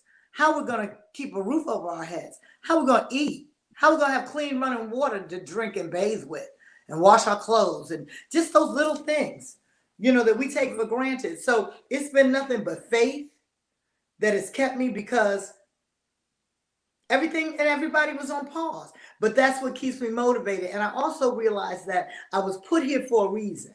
And with all of the loss of life that we've seen, COVID, and as well as, unrelated to COVID, I'm here. Are you there? That's right. Okay, yeah. I'm here, and that was a big noise. I'm here, and there's more work for me to do. So I stay motivated knowing that there's more work for me to do. I stay motivated knowing that everybody gets what they're looking for in God's. Every step is already planned out. You know what I'm saying? It's divine and ordered steps. So I'm just not finished with what I'm trying to do. I know what it looks like for me. And the funny thing is that I'm a believer in what I think my plan is. God's plan is even bigger. I can't think as big as what he has in store for me. And I think I got some pretty big plans. I heard that. I think I see myself doing the most, and I think that I am doing the most. I think that I'm doing I'm doing exactly what I'm supposed to be doing, and then I let him handle the rest. And so it's just about faith and keep it. And it's not easy every day. I don't get up every day saying, oh, it's wonderful. I'm gonna. It's some days I lay in, and this pandemic has made us even more kind of prone to be lethargic and kind of have a day of depression. We're all dealing with a little a PS. What is it? PTSD. Post traumatic syndrome. Yeah. Yeah, we're all dealing with a little of that, just based on how we've had to deal with the day to day. So I have to push myself to stay prayerful and to stay focused and to meditate and to listen to the birds and look up at the sky and breathe in and know that I never thought about that I was gonna have to be on a ventilator. You know, so it's just, but it's the faith that keeps me motivated. Well, you've been doing an awesome job. I'm very proud of you, of everything you've been doing. Just continue to push on, and just, continue to step on different stages and just not allow any boundaries to, become you or, stop you from, doing the things that you want to do and becoming the voice of Harlem. You know what I'm talking about? I like that. I like how that The sounds. voice of Harlem. Well, that belongs to WHCR. They are the voice of Harlem. I am just echoing the voice of Harlem. I want to echo the voice of Harlem and beyond is what we're trying to do. You know what I'm saying? They like to call me the First Lady of Def Jam. They are now beginning to call me Harlem's First Lady of Jazz. And I was given the nickname the Urban Soul Diva. So between those three monikers, all I can do is just try to be the best me that I can be, and keep it moving, and be a people. A lot of people say, "Oh, I'm not a role model." I am, or at least I desire to be, and I desire to be something that when people who look like me look up and go, "She's one of ours," they're proud to say it. I heard that. I like how well put. I love it. I love it. Now I know that you've also done some TV shows, Black Negativity. Is that how you say that? Black Nativity. Oh no, Black Nativity was the film. They took the Langston Hughes work and made a film about 4 years. Oh, it might be 6 years now. It was with Mary J. Blige, Forrest Whitaker, Angela Bassett, and I think Tyrese was in it. And they did a film version of Black Nativity, and I had a feature in it. Oh, okay, great, yeah. Great. Which was a fun. It was a fun experience. It was directed by an African American woman, award-winning female directress, Miss Casey Lemons, and so we love Casey. So I look forward. Like I said, I look forward to doing more.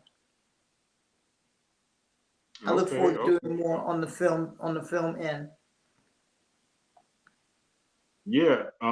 So what position, or role, I should say, would you like to play when it comes to the big screen if you had your own choice? You are the third person in as many weeks that has asked me that question.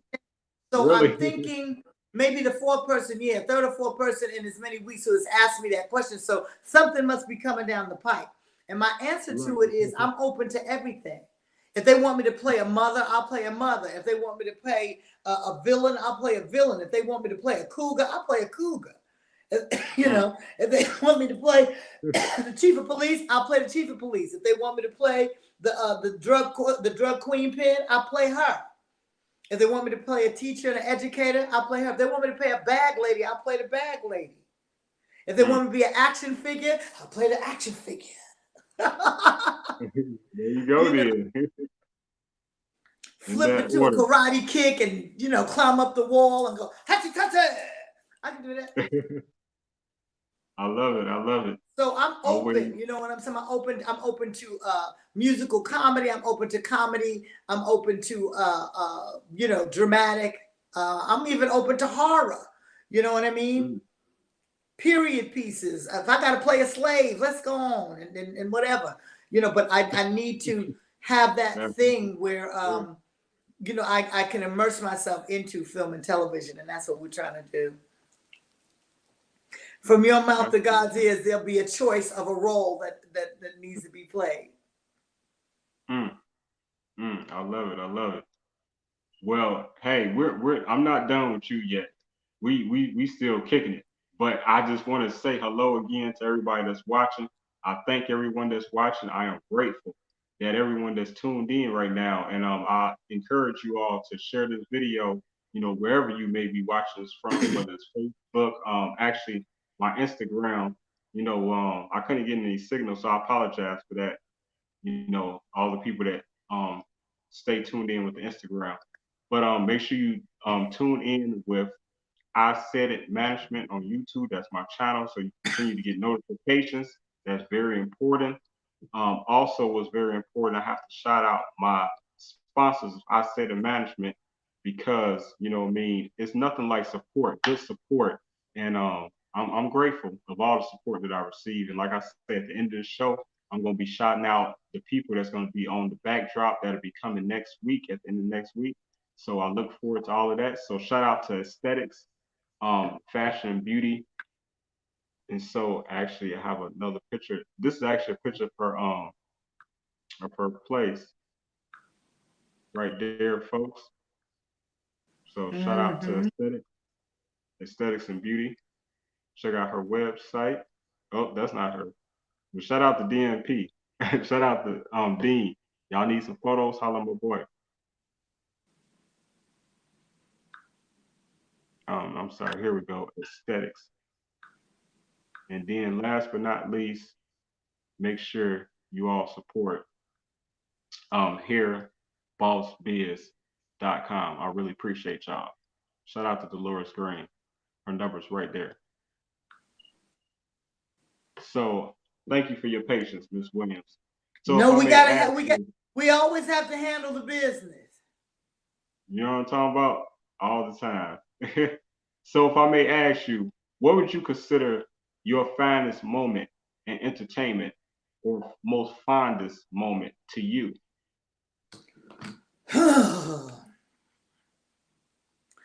I've had the honor to have so many. I mean, when you can say, you know, you're in the audience and Shaka Khan says, "Come on up, sing with me," or Nancy Wilson says, "Where's my baby, Alyson Williams," or you know, Ashford and Simpson, Valerie Simpson, Ashford and Simpson invite you to perform with them. Not to mention the people that I've shared the stage with, just doing shows, and we've come together to, you know, perform for audiences all around the world. It's hard to say what my favorite moment is, because every time I step on stage is a favorite moment. That's what I live to do. But I can tell you that recently someone posted on Instagram, shout out, I don't know the person's name, but it led me to find some footage that I had been looking for a long time. Do you remember when there was a show called Showtime at the Apollo, and the Apollo Amateur Night was actually an actual show that came on weekly? Right. So I had a chance to be to perform on Showtime at the Apollo, the television show. I think the host was Dawn Lewis. Shout out to Dawn, my Brooklyn home girl. And I got to perform 2 songs. I did Just Call My Name and a song called Just My Luck, which was the follow-up single somewhere on the second album. And it was a really great performance. And I say that with humility because I'm very hard on myself. I'm a perfectionist to a fault. And even though there were a lot of things going on behind the scenes that no one would ever know about, the performance came out excellent. And I call it a masterclass performance from the beginning of the song to the end. And the audience is a proof positive receipt of exactly what they felt and I think I achieved what I wanted to in making them feel what I was feeling, coming to the Apollo, singing my single with my band, my background singers, which is my family. You know what I'm saying? And like I said, outside of the things that were going on behind the scenes that were stressful, the performance was par excellence. And so if people want to go back and try to find that, I don't know if you can get it on YouTube or not, but you can certainly, there's Showtime at the Apollo, Alyson Williams, Just Call My Name. That's probably my favorite. And I just posted it on my excuse me, on my Facebook. So you should be able to find it. Hey, look at that picture. That's from the second CD, the self-titled Alyson Williams CD. That was a great photo shoot that we loved. Yes, ma'am. Been beautiful for a long time. Thank you. And there we are in our current state of affairs. Absolutely. I love it. I love it. So what was, if I may ask, what's one of the things that you picked up, maybe a new hobby or something like that when we were quarantined? I don't know if I picked up anything. What I try to do is pick up on all the stuff that you constantly say you got to get around to it. I got to get around to it. Be when I'm gonna get around to it. I'm gonna do this, and then it might be a pile of papers or something in that closet that needs to be, organized. So I need to take this and throw these things out, and So I didn't pick up anything. I always love to cook, and I think I do a pretty good job of it. I haven't poisoned anybody, and most people who eat my food say like it. I didn't learn how to bake bread. I didn't pick up anything except for try to, continue to be motivated to do the things that I already knew I had to do, so that when we come out of this, I'll be ahead of the game, as opposed to still saying I'm trying to get around to it. I'm trying to get around to it. I need to get to it. Oh, I'll do it tomorrow. I'm real good at procrastination. I procrastinate almost good as I sing.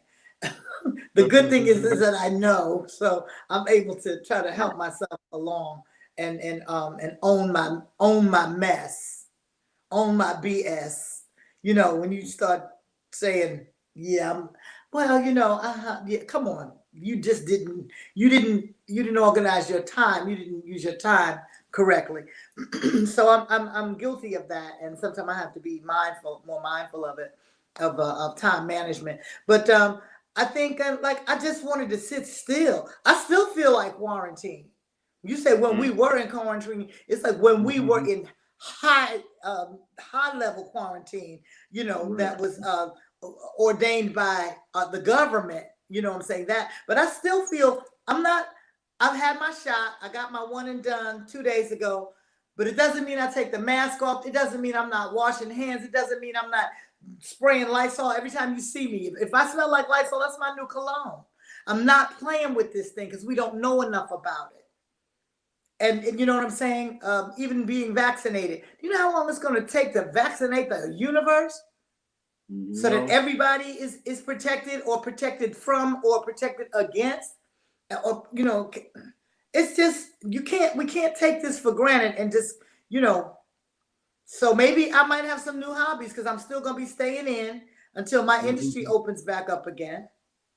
And and trying to just, don't let it pile up. Let it, get it straight. Keep it straight. There's no reason in the world not to be, at least on some level, have some level of organization in your life right now. You've had the time. That's right. That's right. If they start the roller coaster ride up again, and we start going as fast as we were going before, and you can't keep up, that's because you wasted too much time. You didn't use the time effectively. So when my hamster wheel starts going again, I want to be able to stroll and not have to run so hard. I just want to be able to. Right. The rhythm. Yeah. So I love it. Yeah.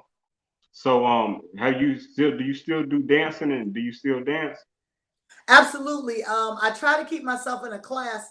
I studied all forms of dance and danced with many different types of companies when I was dancing for a living, or when that was one of my mainstays. But I chose traditional African, Senegalese, New Guinea. That is my passion. That's the dance that I love.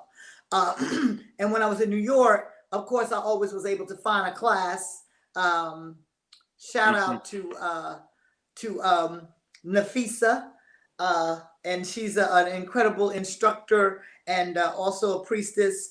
And you know, she's got us covered on the dance as well as the historical end of it and our Zen side. I still go and meditate with her online. I mean, you know, in the box, but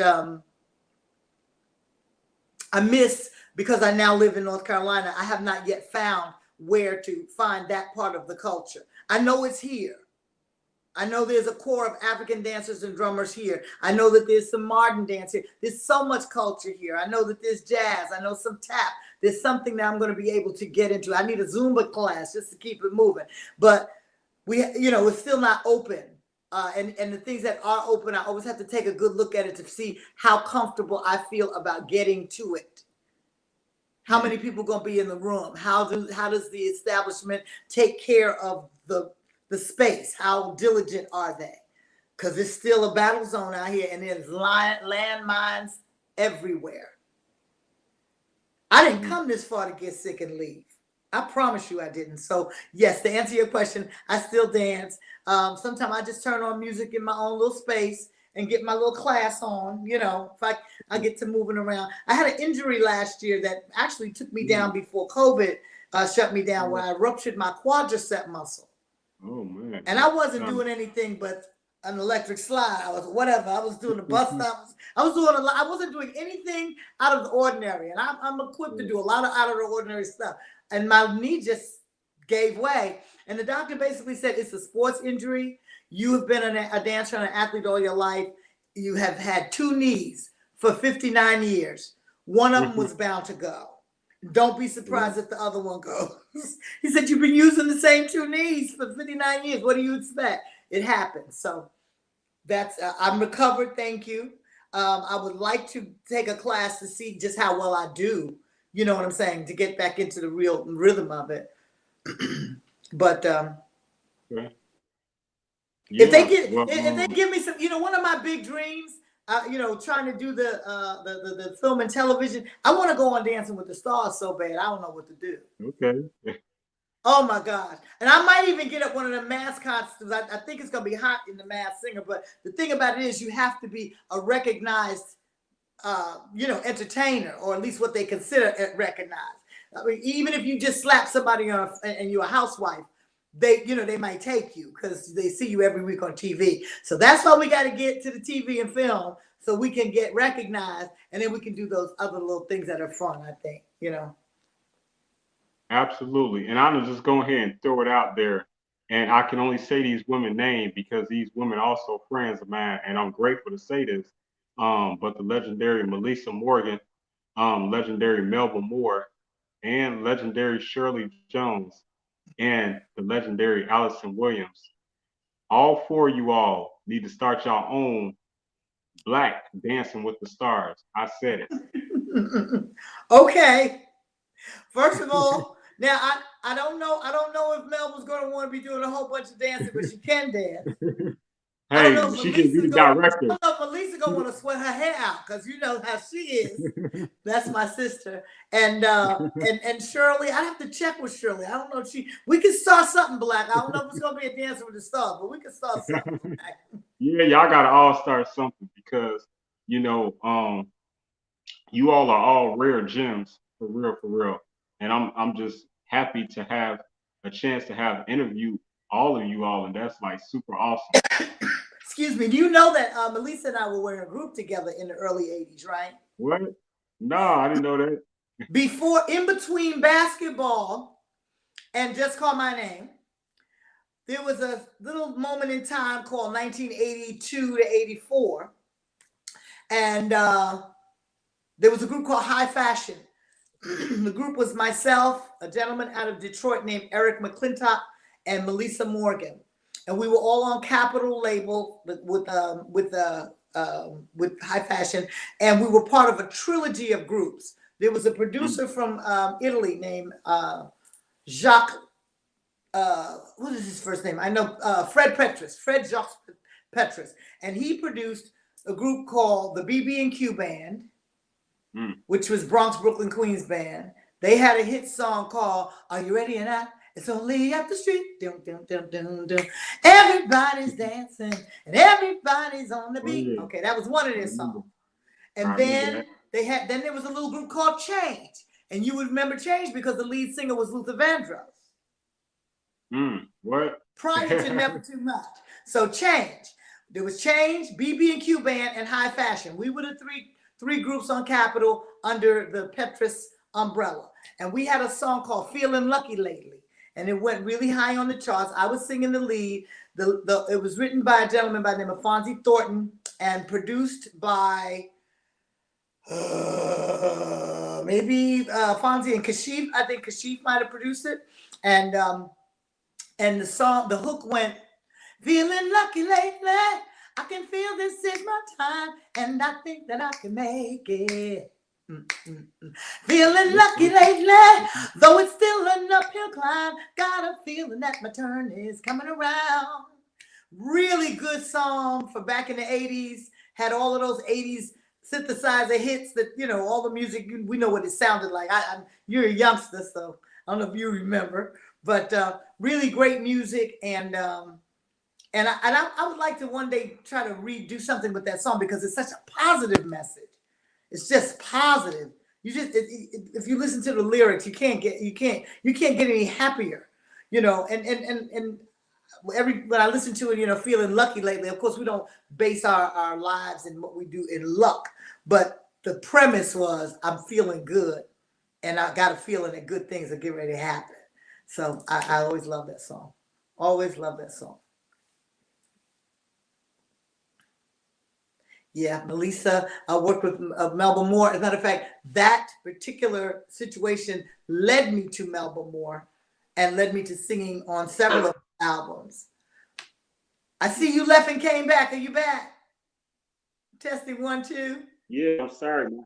That's all My right. device, it died, and then I had to jump and grab another one and go live again. You know what? If you don't start plugging up your devices, I'm not coming to visit you no more.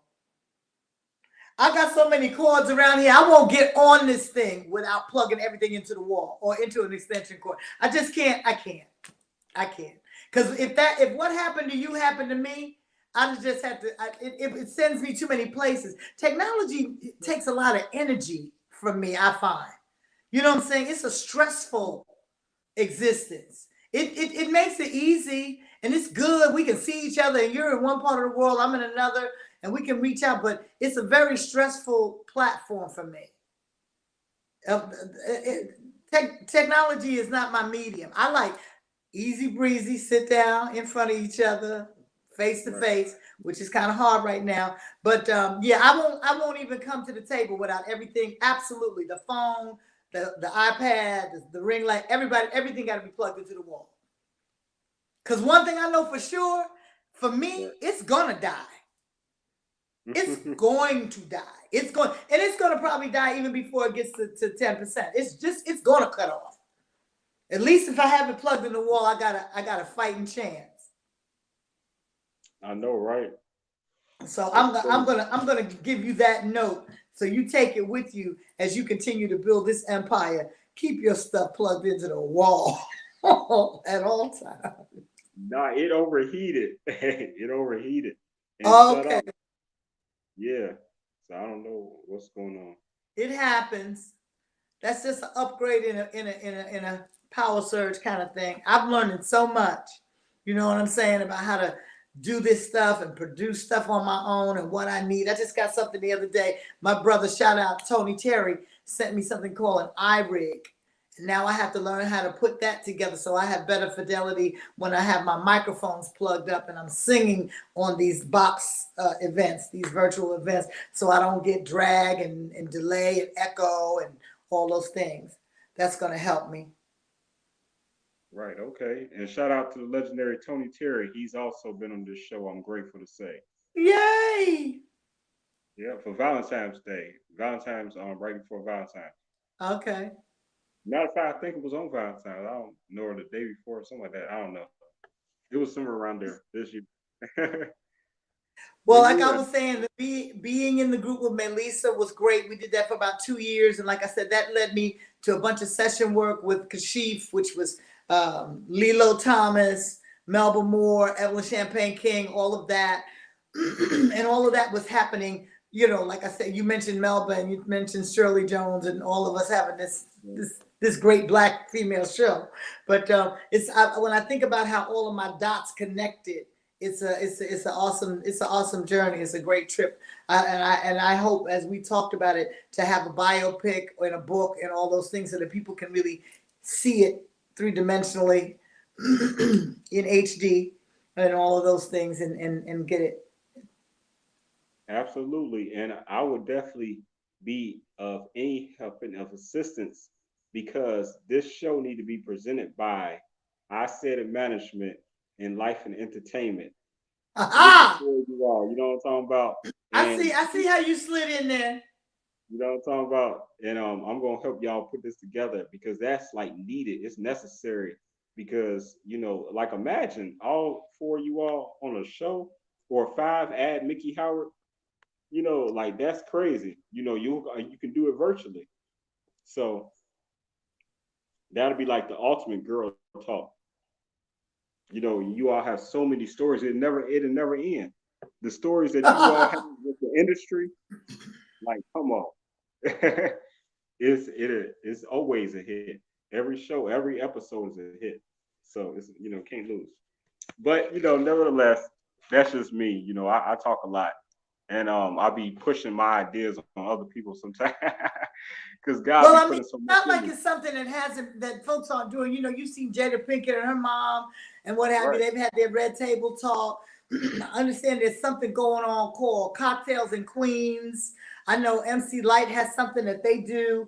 They were doing it prior to COVID and this whole sequester situation. So there's a lot of things. I work with a sister friend out of Delaware. Her name is Cynthia Taya, and she has always had the brand Front Stage, and she used to do different showcase situations out of Delaware and Philly, and she would work with brother John Barber, who is legendary in having doing a lot of different productions out of Philly, bringing forth people like Music Soul Child and Jill Scott and all the rest of it, and all that good Philly music. So she took her brand Front Stage, and now she's got her own podcast thing that she does called the Front Stage Radio Show. And that's every Thursday. And she has a segment called Girl Chat Corner.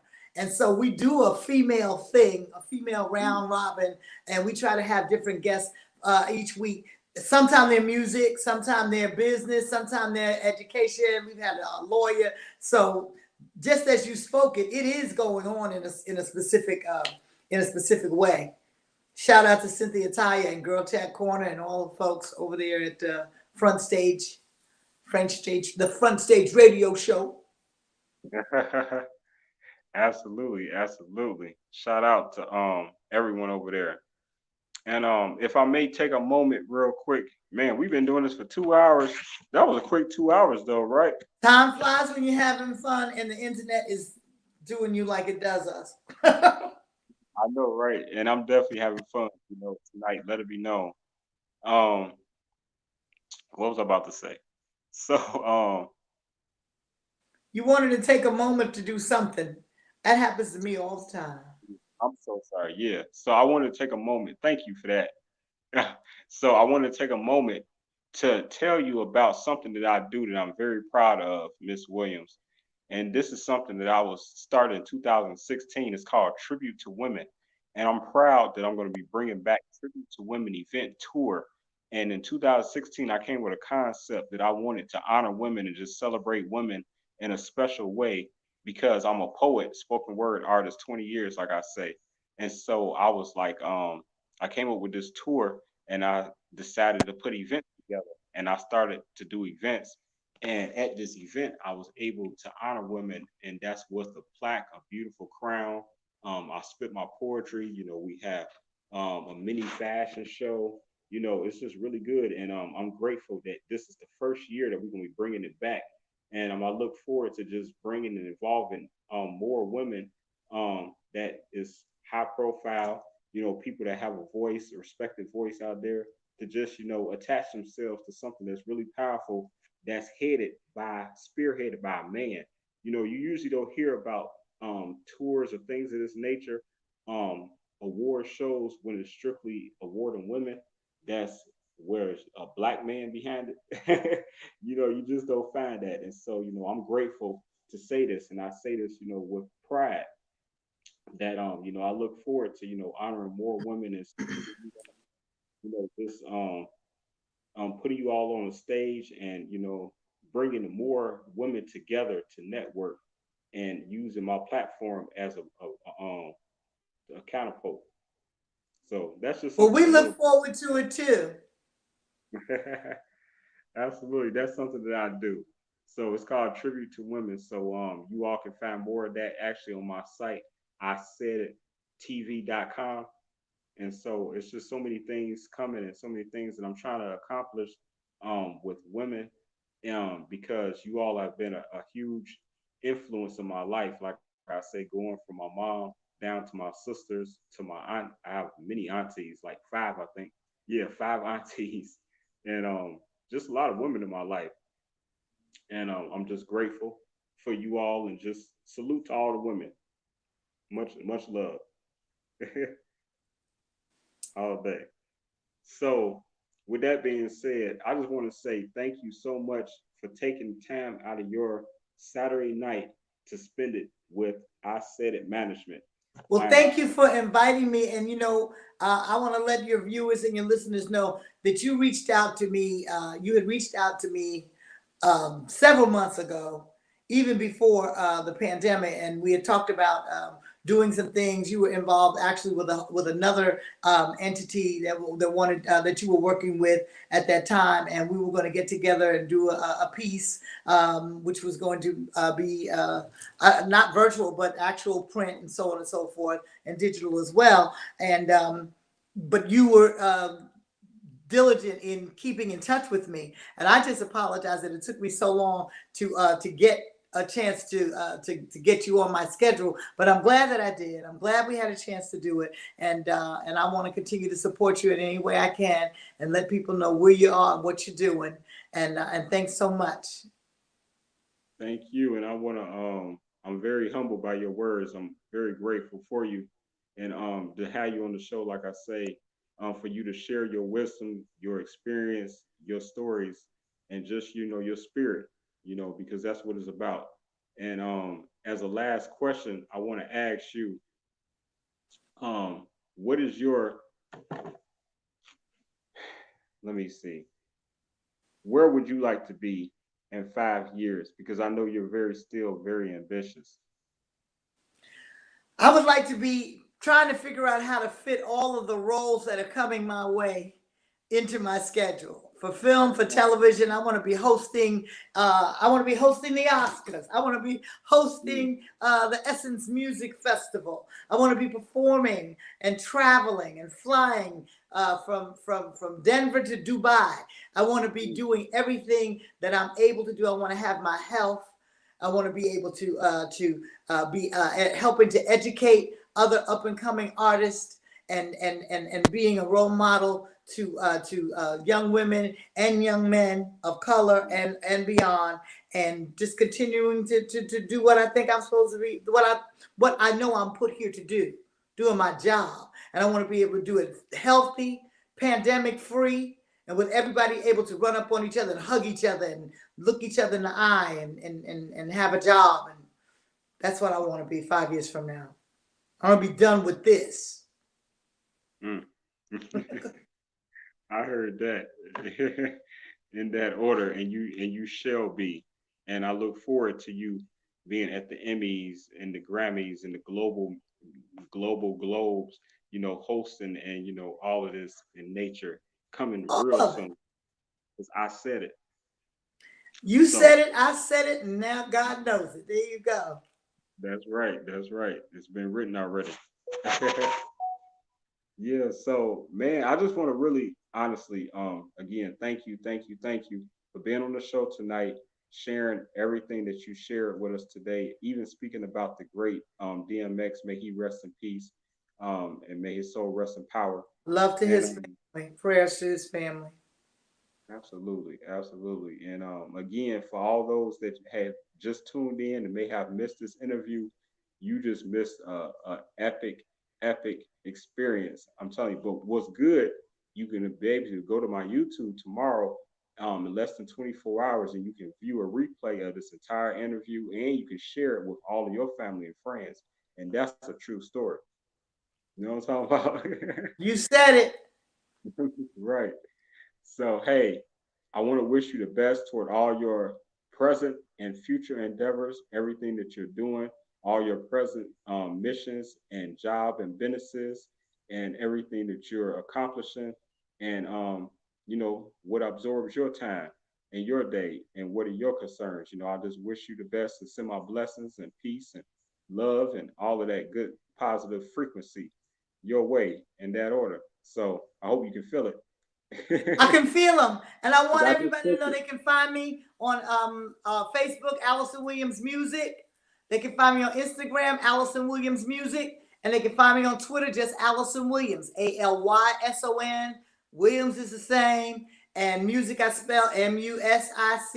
Come over to WHCR and check me out on a Tuesday from 8 to 10, 90.3 FM. Check me out on Crew TV with Life After Death, and just follow, and you'll see what's going on. And I hope to see you all soon. Thanks for turning me on to your incredible audience, darling. I appreciate it. Absolutely. It was definitely my pleasure. And this is the point of the show that I told everybody. I promised I was going to be sharing the people that had invested, and those that is going to be presented on my backdrop. And I'm so grateful.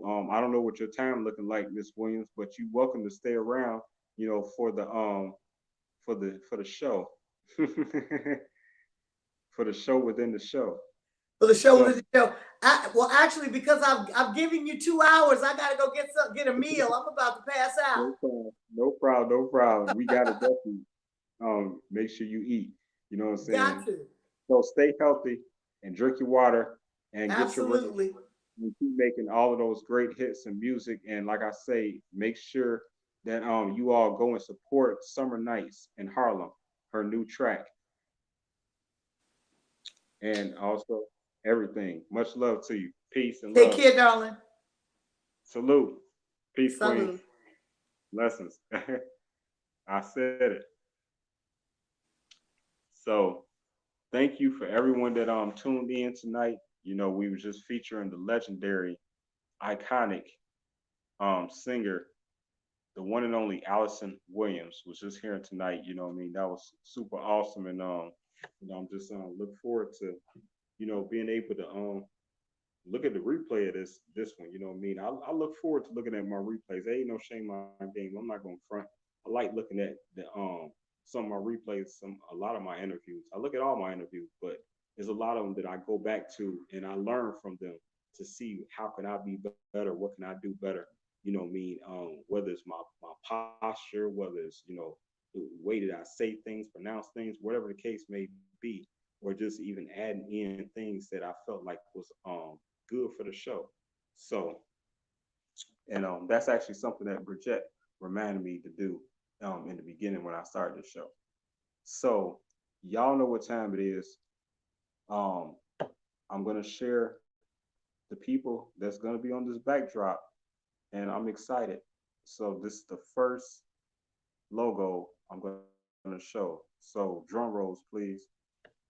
Can I get some drum rolls, please? Hold on. That's a drum roll? Hold on, I can do better than that. Okay, there we go.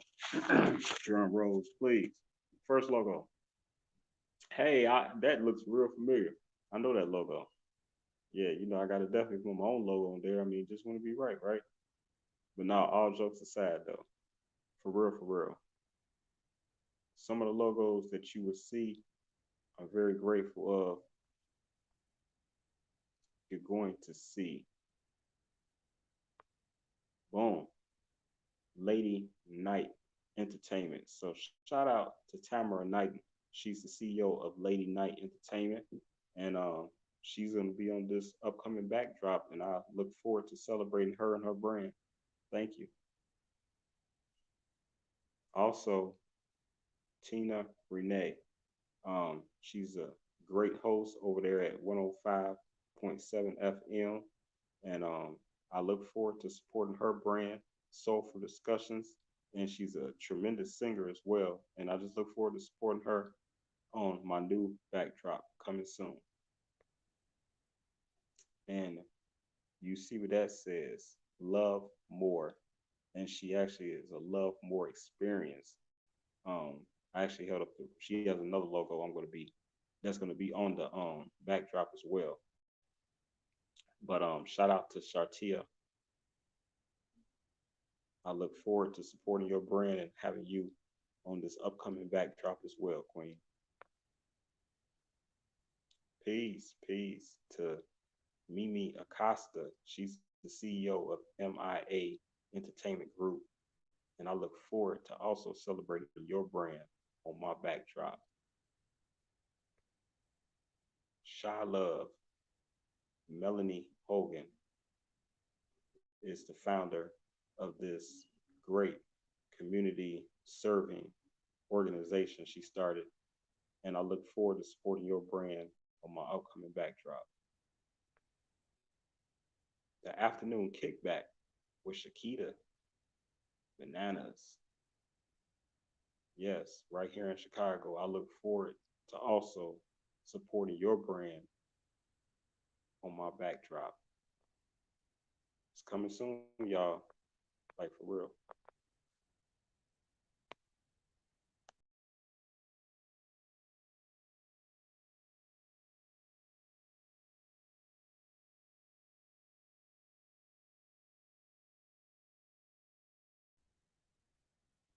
Also, we have Eyes Open Entertainment, opening eyes to talent. And I look forward to also celebrating this brand on my upcoming backdrop. You already know.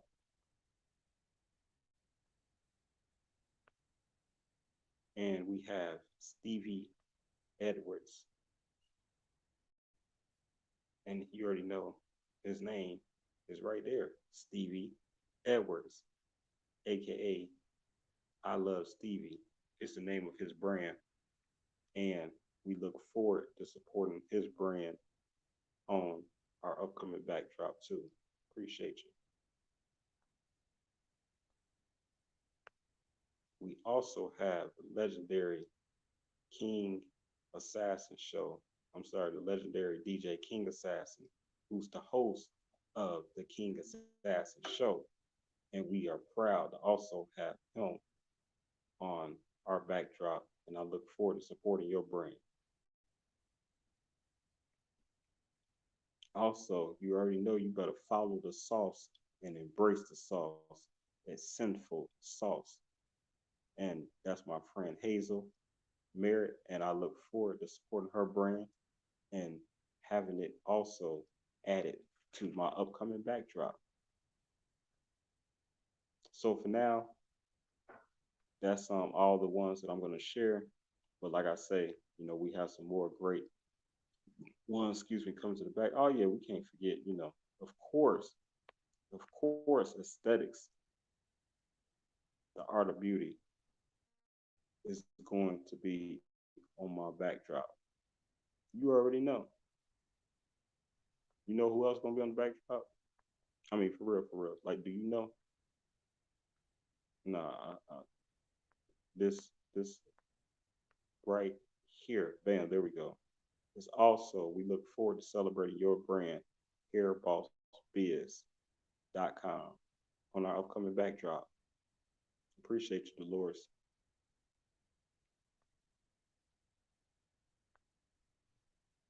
Yep. So it's going down. Also, you already know what's going on the backdrop. Shout out to, I mentioned her earlier in the show, Elise Boswell.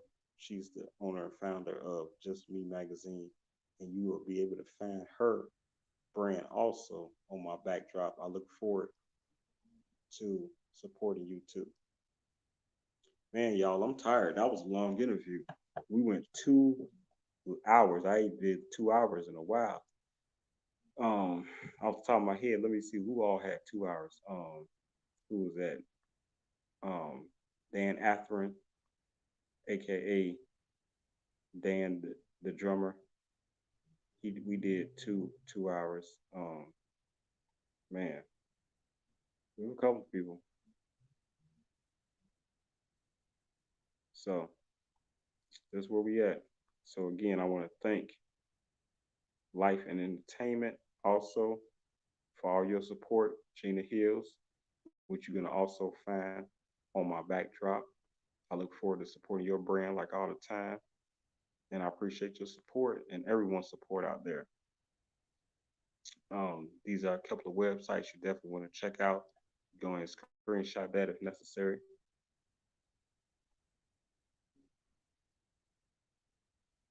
Yeah. So, oh yeah, actually, this was the what you call I did for DMX. So you all can screenshot that. But yeah, I do graphic design under I said it graphic design. So that's just a little something I put together. Um, so shout out to DMX and man to all his family and friends and across the world. You know, you have our support here at Asset Management. And my condolences. We definitely lost a great one. But I was very proud that we were celebrating a great one, another great one that also came and rose from Def Jam Records. And she goes by the name of Alyson Williams and most known for her song Just Call My Name in 1989 that spent 67 weeks on Billboard, only second to Madonna, Like a Prayer. And only she's also has a new single out, like I say, called Summer Nights in Harlem, and we're gonna actually end the show on that song. So again, thank you so much for her being here. This is a picture of her and Cuba Gooding Jr. I forgot to show that. Again, she's the voice of Harlem at WHCR 90.3 FM. Congratulations to her who was just recently inducted to the Soul Music Hall of Fame. That is, man, greatness, number greatness. Yeah, this is the old tape of her and Chuck Stanley. I forgot to, ask her about this.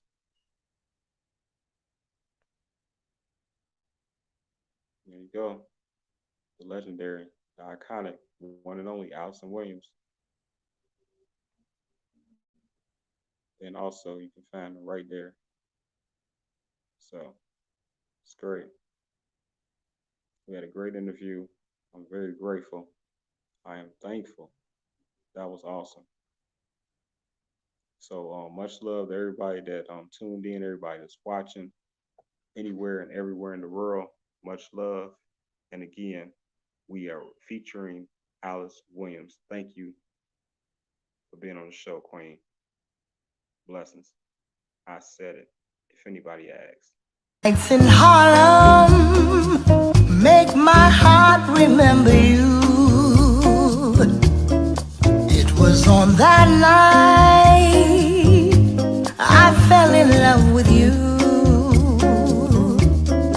Walking hand in hand, the way that lovers do.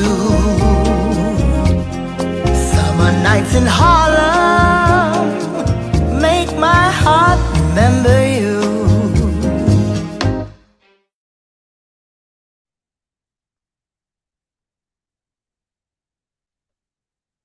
Make my heart remember you.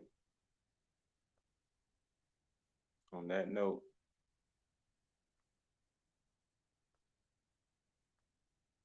peace and blessings. I said it.